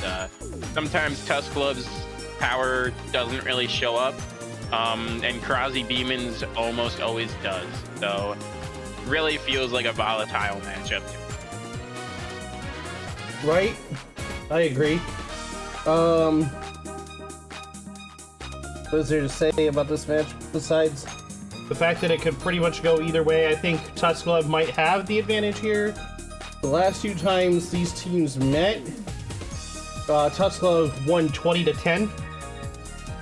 And it's just gonna come down to how the early game starts. If who comes up the mound early, it could be a rough game for the Beamin, but if they're able to hold off and get Wiggler out of off the mound, then you know it could open the door for another big win for the Crozzie Beamin that they've had pretty consistently throughout the season.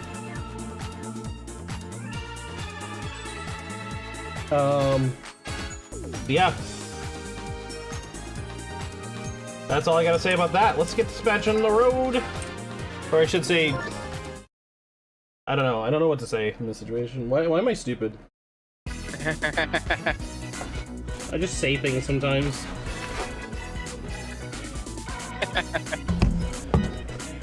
I regurgitate random things. Yay. I think a lot of times other people will realize what I said before I do.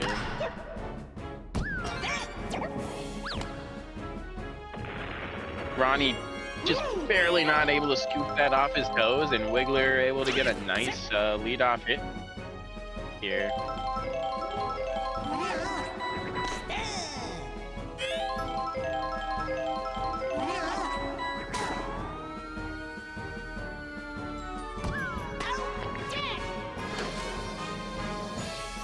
And that seemed like a good hit from Petey there, but just falls in the middle of left field there. Just not nearly as much distance as expected. I think King Boo just not able to get any loft from his. And even though Wiggler is able to get a good leadoff hit, it seems like everyone else just gonna fly out or line out, and that's a quick inning for Beamin there. Boo proving to be just a hard pitcher to be able to hit against. That was Tusk Love. Oh, yeah, you're right. I guess you could have said either team's name, but yeah, Tusk Love was the team that got shorted on batting there.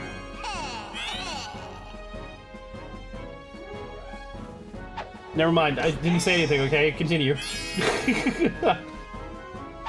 No, you're good. Fly ball by Bowser Jr. Good time for a star hit. But he's gonna get out as usual, but sets up Boo to be on third here. And good to see that predictability could lead to positive results. From K-Rool here, anything except like a ground out here will result in a run. Even if this gets robbed, it looks like it's off the back wall though. We'll set up a run, and also K-Rool on second now. Beamin off to a great start.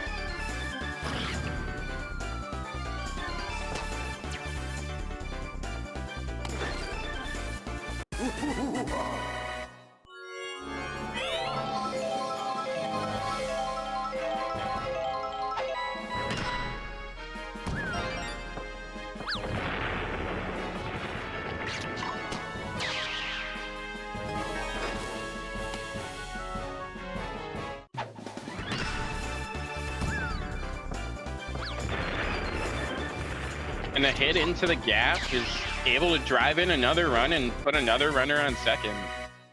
Beamin just on a roll so far this game. They're starting off real coming strong. up. Cloud has been an absolute monster behind the plate. He's been rocking homer after homer this season. He's going for another one here. And it's it no is different gone. now. 2-run homer for the fake soldier.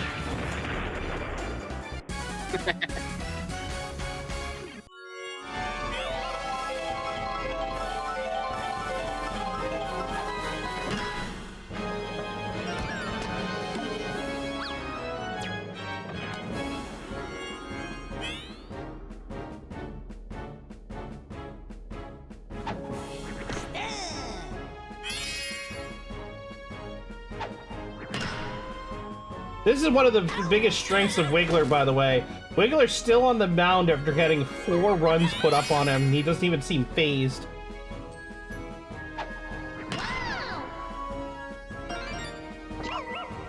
I just realized this is the bottom of the first.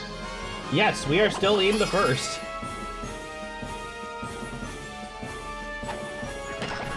Ronnie And hits whether it. or not Ronnie gets out here, they have completed a full batting order now.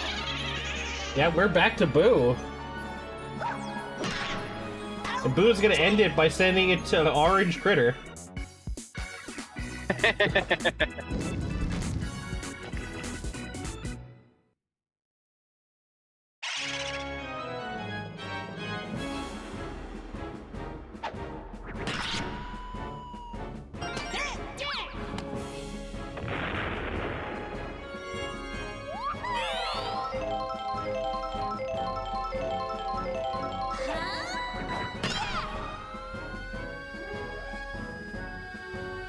Big hit by Daisy is gonna go straight into the glove of Ronnie.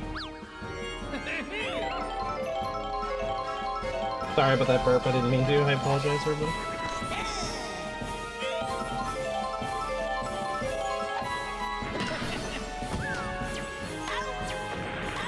Cloud able to turn that bad hit by Toadsworth into a double play. As Tusk Love is getting 2 donuts in a row, which, I mean, isn't uncharacteristic of this team. They have one of the lowest points for. Wow.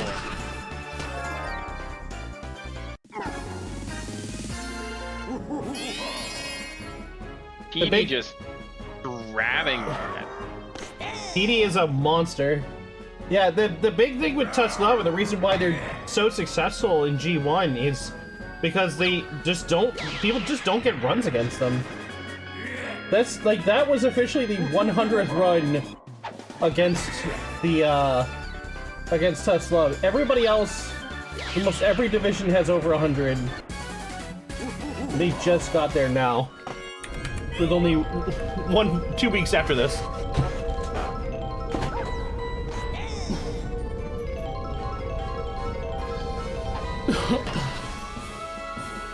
I see your message there, Uber. I was getting around to what you mentioned. Working my way there.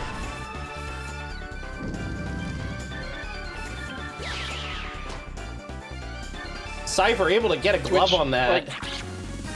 That really surprises me. Not that they have one of the lowest points against, but the fact that they don't put up that many points, just like they seem like they should, on paper, they seem like a very offensively strong team.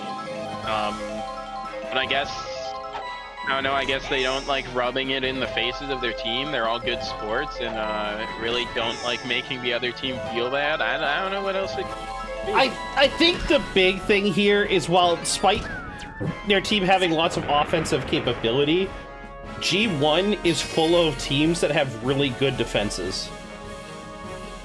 That's true.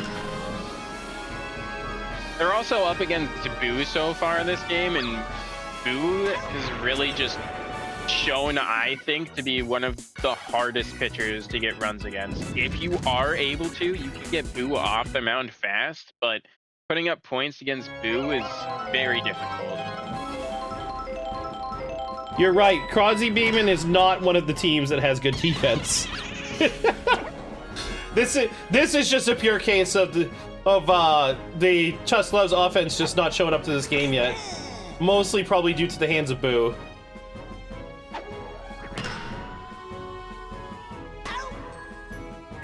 And their outfield, like, at least their center and right field are very quick out there. They've gotten to a lot of balls that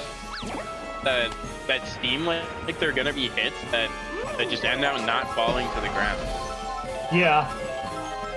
I guess, like, Ronnie, he doesn't have an incredibly high speed stat, but he's still been able to get to some of these.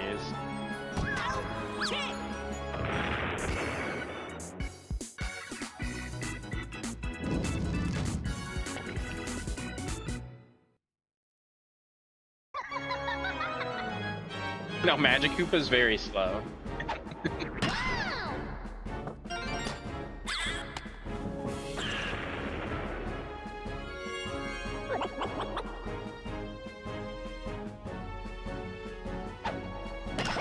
It really surprises me that Magic Koopa is in the outfield for Crozzie Beamin, because they're an incredible interior infielder and slow for an outfielder.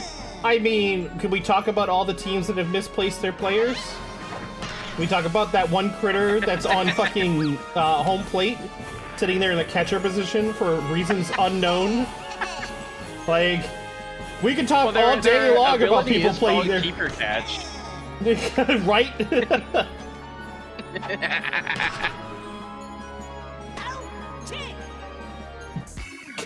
They have a random salt bonus that makes their team a lot better. You're not wrong. They do seem to have, like, the god of what is it? The power of God in anime on their side.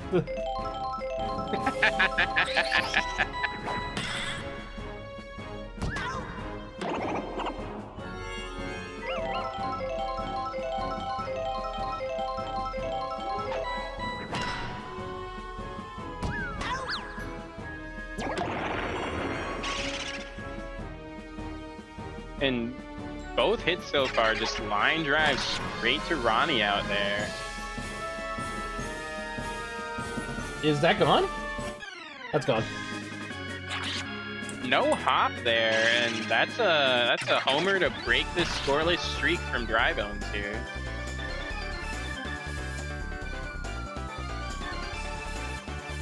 I wonder if they just can't catch the ball through, like, terrain for some reason, so they didn't want to go through Bowser's nose. No, because we literally watched last game where whoever it was wasn't last game, it was 2 games ago. Yeah, where, like, somebody got thrown through the hat on Waluigi, like, Wario's hat in the background. They just got thrown right through it.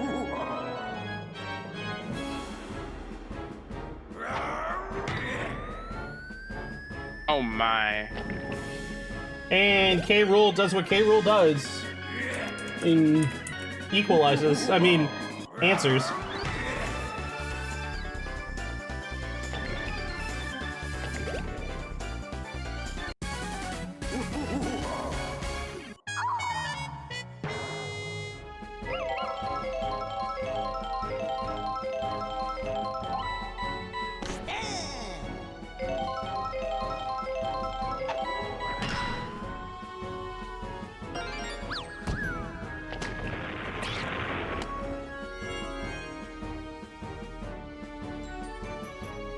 Oh yeah, for those of you who don't,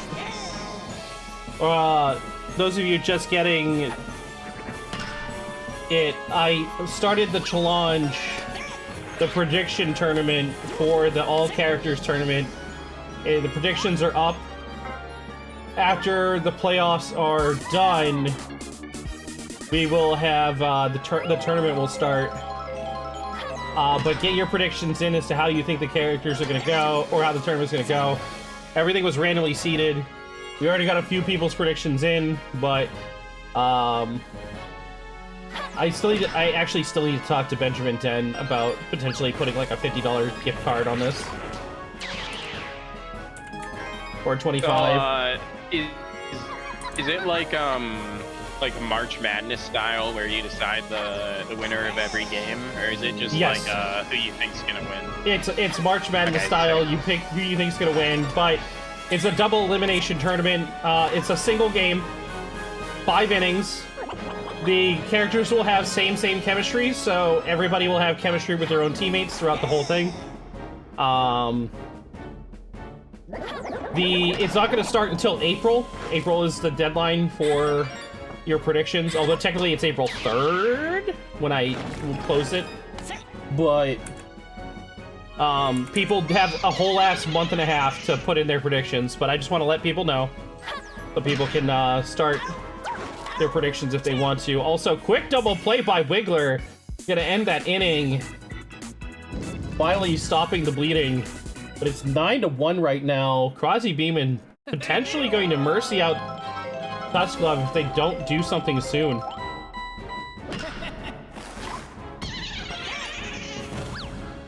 I haven't set Uber, so the challenge cutoff is when I hit start the tournament.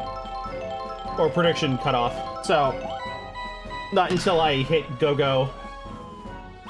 But I will be doing that probably like noon on that Friday. My noon time, which is like 9 in the morning for you people on the West Coast.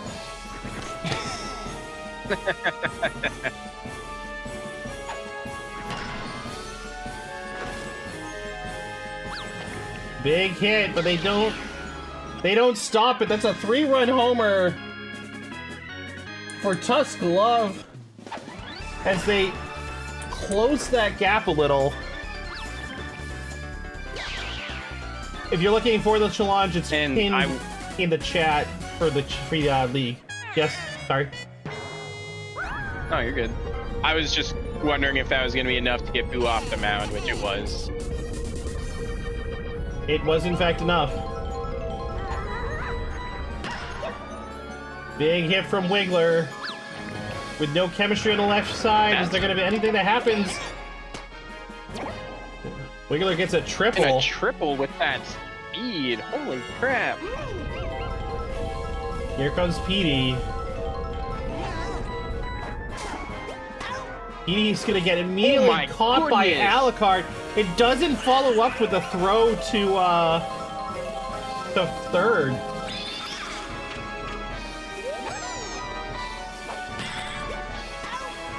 But who needs to throw it to third when you can just keep jump catching? The half vampire is a god.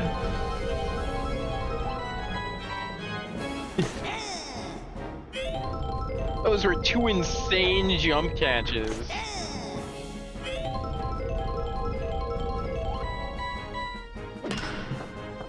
Round out to Cloud is going to end the inning. But with 3-run homer, it's going to make it a little easier on the on Tusk Love here. Yeah.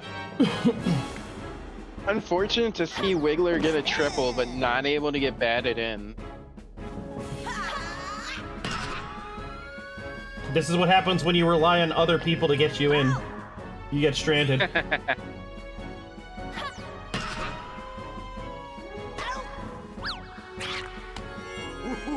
It's funny because Alucard being 7'1", in his like in Symphony of the Night, there's secret boots you can get which make you even taller, and it's pretty funny because it's just platform shoes.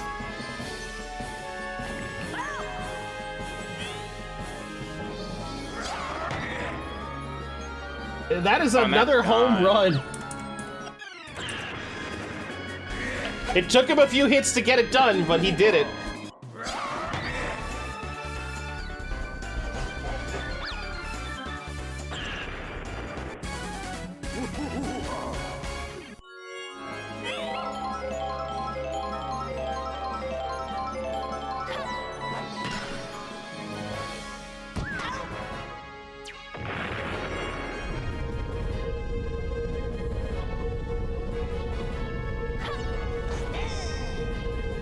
I think this is the team I want to face least in the playoffs.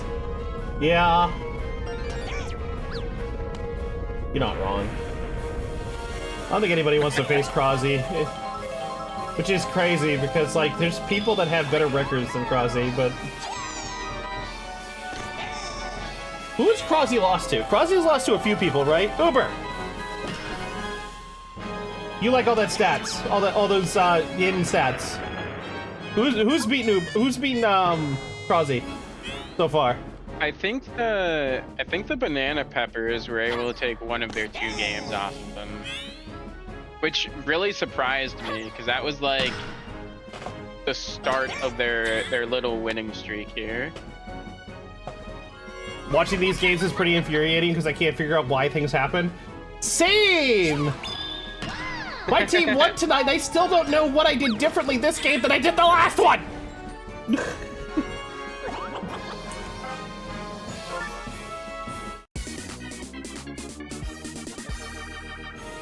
Baddies twice, Lions once, Peppers once, Tusk once. Okay.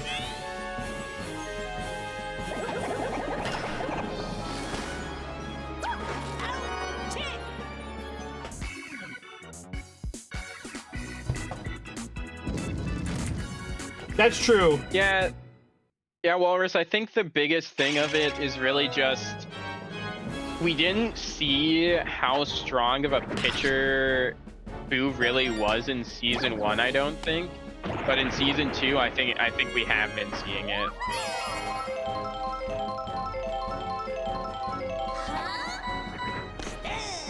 Yeah, and K-Rule. I think between K-Rule's ridiculous consistency to hit homers and Boo's ability to shut out a lot of different good batters, I think that's where like their strength comes from.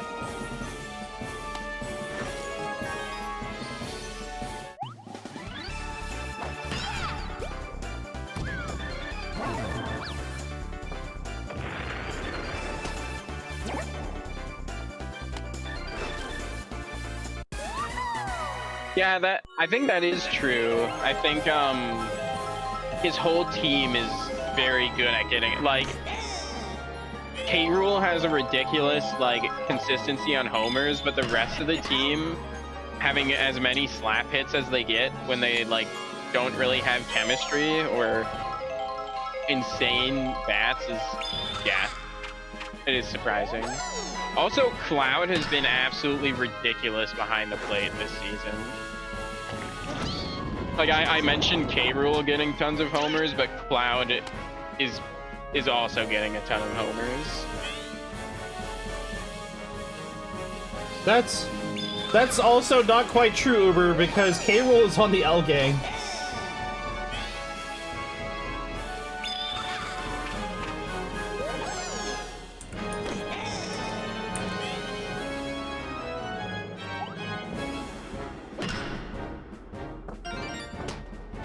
Orange Critter's gonna be able to get into home off of the bat of Irvine.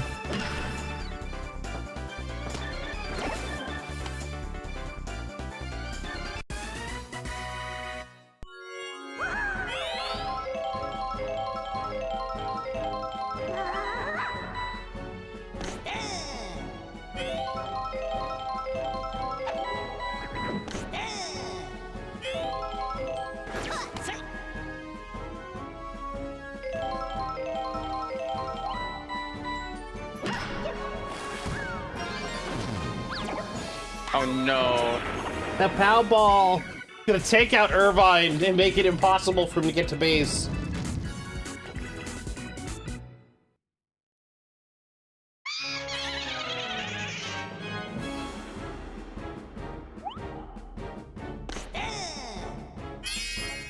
Salt Poo strikes again. I am salty. Walrus is the knackle.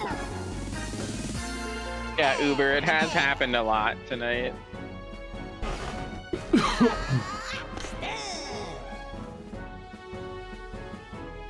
Salt is in there too. Too many people are knackling.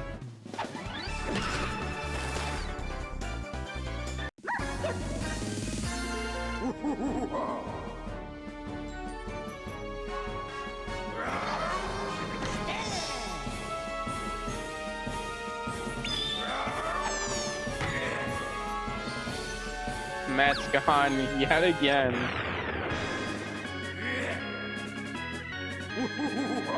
Has K-Rool had not a homer tonight? Yeah, thank you, Walrus. I thought he had only homers. Dude is on fire tonight.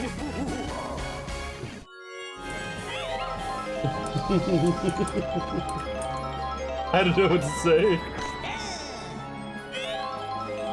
Part of me is just like, yeah! Tusk Love is losing.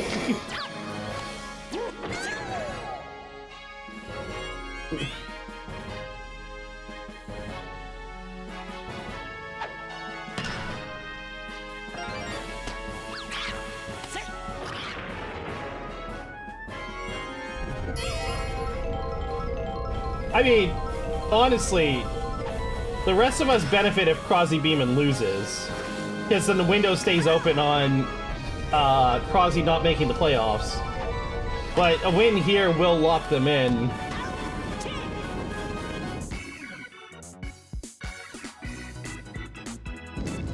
As much as I'm fighting for a playoff spot.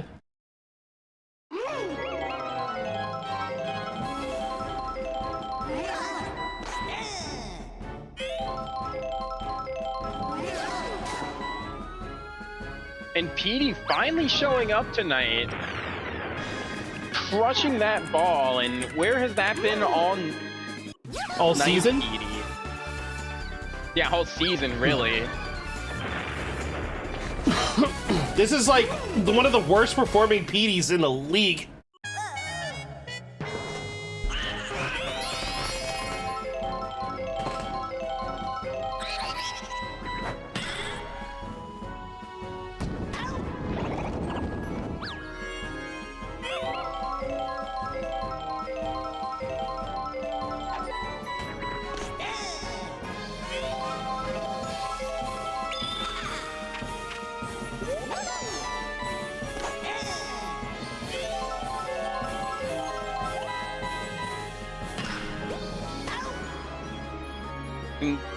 Alucard just surgical with their jump catches tonight.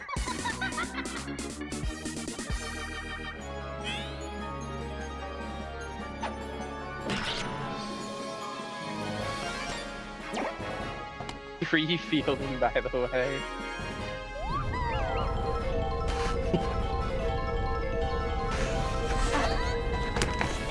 Well, everybody's fielding in the air would be 10. Everyone has a 100% catch rate if they touch it while they're in the air.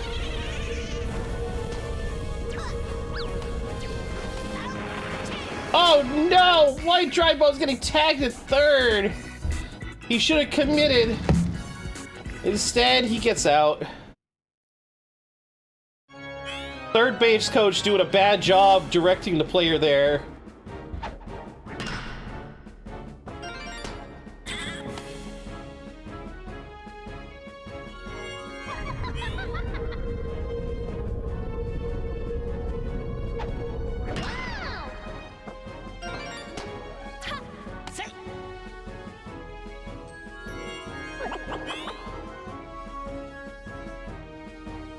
And yeah, these base hits against isn't White Me a really strong pitcher? Or at least a pretty strong? Yeah. Yeah, no, that was almost a full bar. Like, he's got a 9 in pitching. The way they're able to produce so many base hits against a 9 pitcher is just, I mean, as I was saying that, able to actually put up a donut for him, but So I'm saying Crozzie's offense doesn't make any sense. Yeah, I agree. I don't disagree with you at all.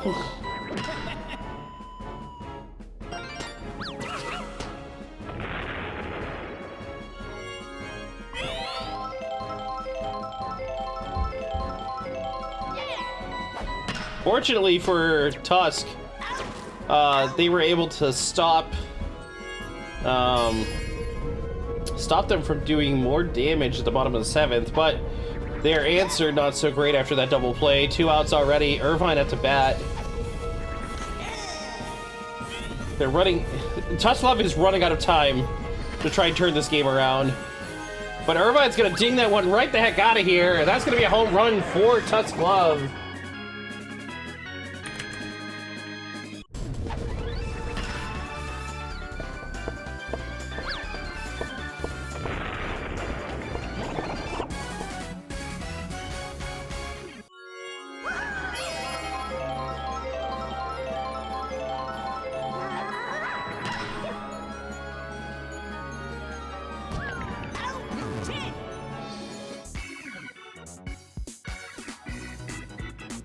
Unfortunately, Wiggler just puts too much air on that.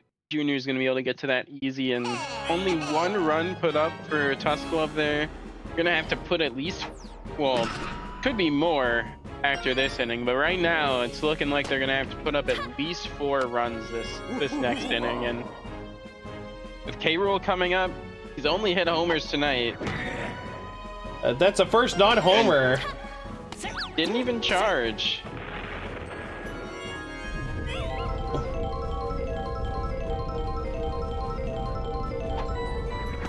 But he's still got a single, though. That's the part that's also you gotta add to the craziness. An overswing by Alucard. Here comes Cloud. Cloud's been producing. He swings it over Mr. 12 feet tall. He's gonna get a run in. If you are Tusklov, that is not what you want to see. They need to end this inning now to stand a chance.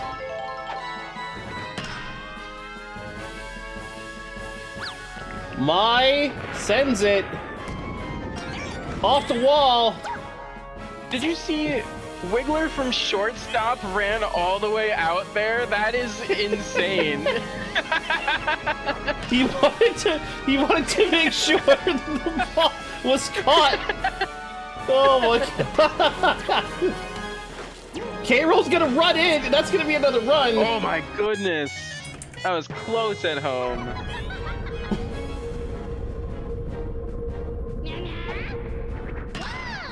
Exactly, Uber.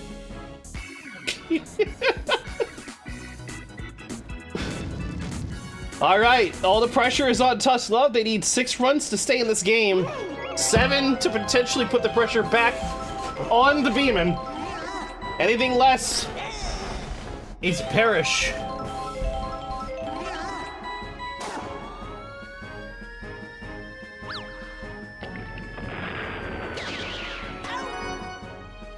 Those fireballs not finding those outfielders, and Petey's deciding to show up once again, but not a good place to hit it.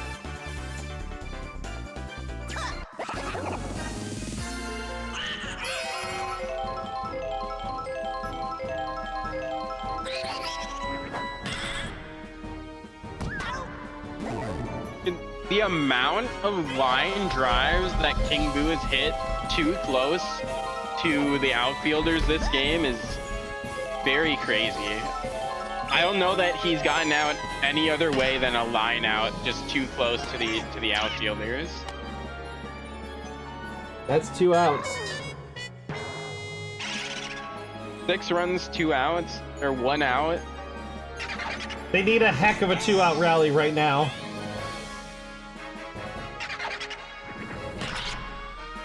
It's a good way to start it.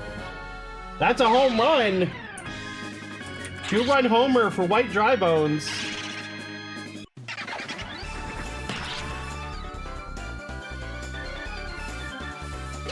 Purple Critter is up next to bat, but then they got Toadsworth after that, and that's not good. Why? Oh, and it's K-Rool, who has 7 in pitching. And that bad contact from Orange Critter is going to end the game. Tusk Love falling just short.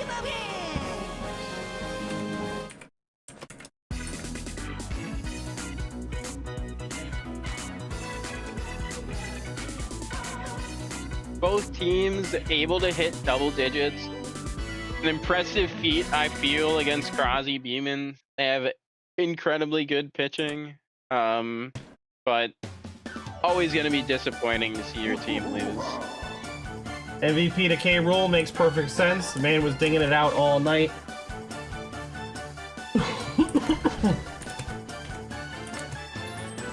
Boo did better beat them in the playoffs.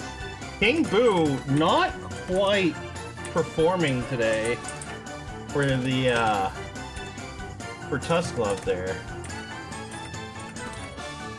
Got no production out of him whatsoever outside of an item use.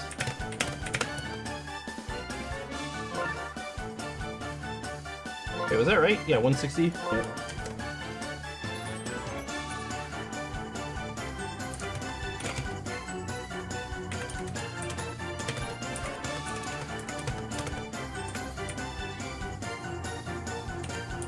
K-Rool putting up disgusting batting numbers. 190 points.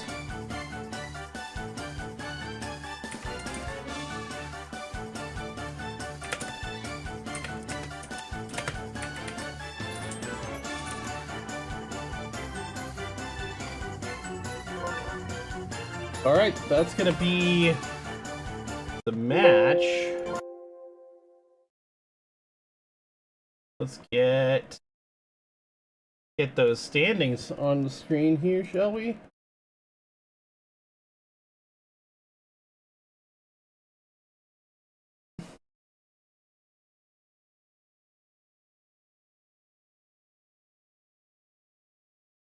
Quick little refresh to update all the information. So yeah, with that, Crozzie locks in a playoff spot.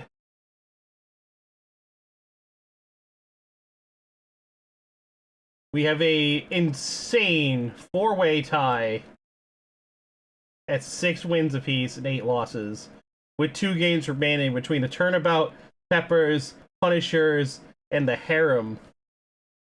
And it is going to be a fight for those 2 spots, 3 spots. Even though the Pharloom Pandas won, they're still fighting for that spot here.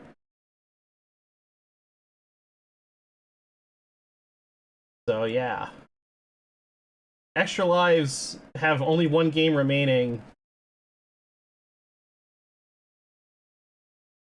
This is Bowser stats? Wait, what? Why is it? Why did it do that? That's not the one I wanted.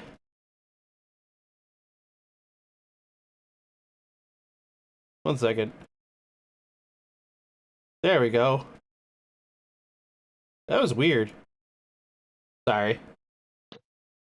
Anyways, now you guys can see what I'm talking about. Yeah, not a single team has been eliminated from the playoffs yet. Still, anybody can make it.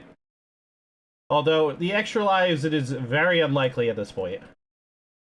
They are a game behind everybody, and their differential isn't the greatest. They would need a really big win next week, and it still could go awry. But yeah. Group 1, half of the playoff spots have been locked in.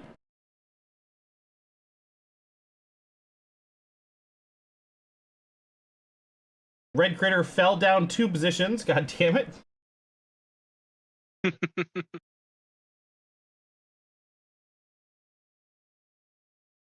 G1 Donkey and G1 Critter. So your Donkey Kong and my Critter are like right next to each other.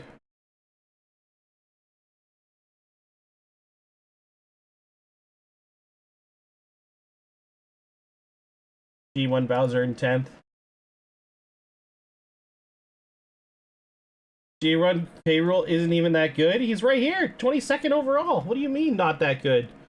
22nd out of like almost 400 players. How much is it? How many players is it? This is fucking like, yeah, 357. Being at the top of this page makes makes the player good. I'm sorry, I don't care what you say about it. If they're on this screen right now in the top 28 of the entire league, they are a good player. They have been playing well this season.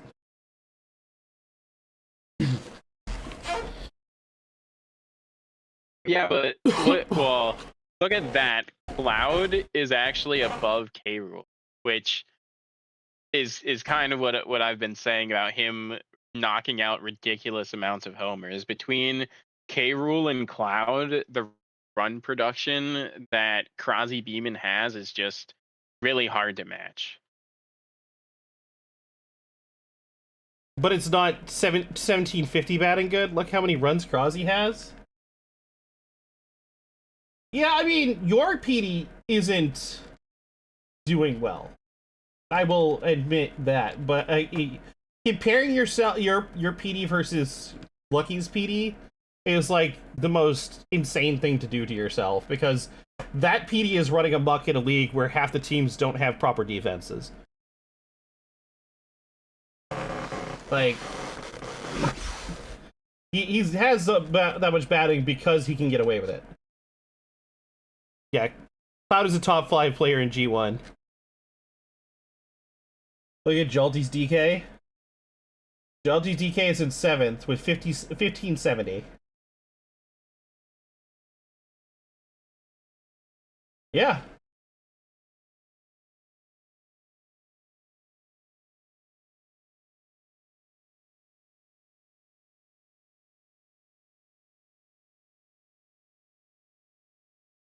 That's less than Crozzie still. Yeah, I mean, my freaking critter has a 1380, and I still have less position than Beamin does.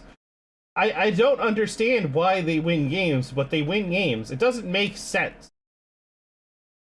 But they do it.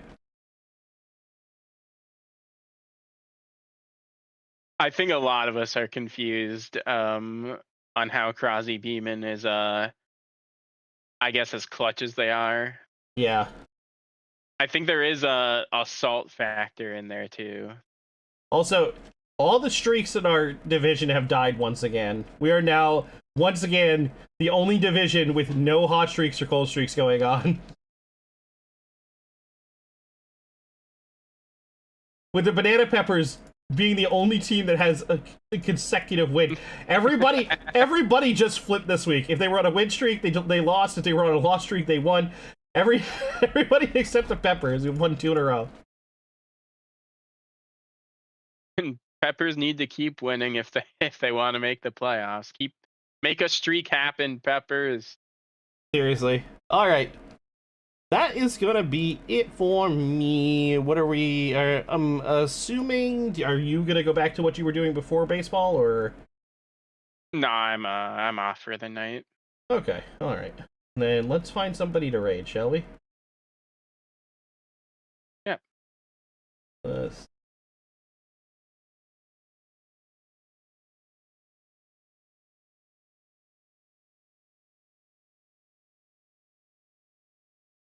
like Luker's playing his first playthrough of Earthbound.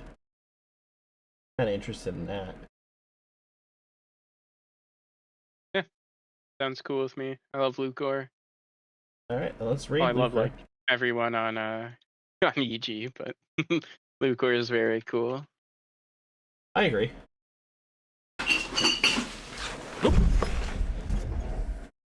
Alrighty. Thank you, everybody, for hanging out. Much appreciate y'all. Thank you, Jalty, for joining me. As usual, you were an amazing person to co-commentate with.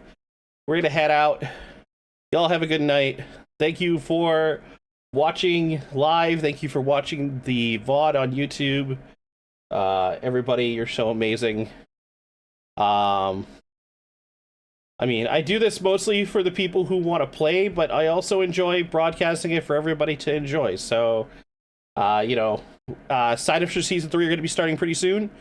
If you're interested in joining, there will be MCell proper for people who want to go all in, learn all the information, and try to make the best teams that they can. But there'll also be Frantic Fun League for people who just want to pick a team to vibe and have fun. Anybody can join, as long as you're part of the EG Discord. I'll see y'all on Friday. Thank you very much.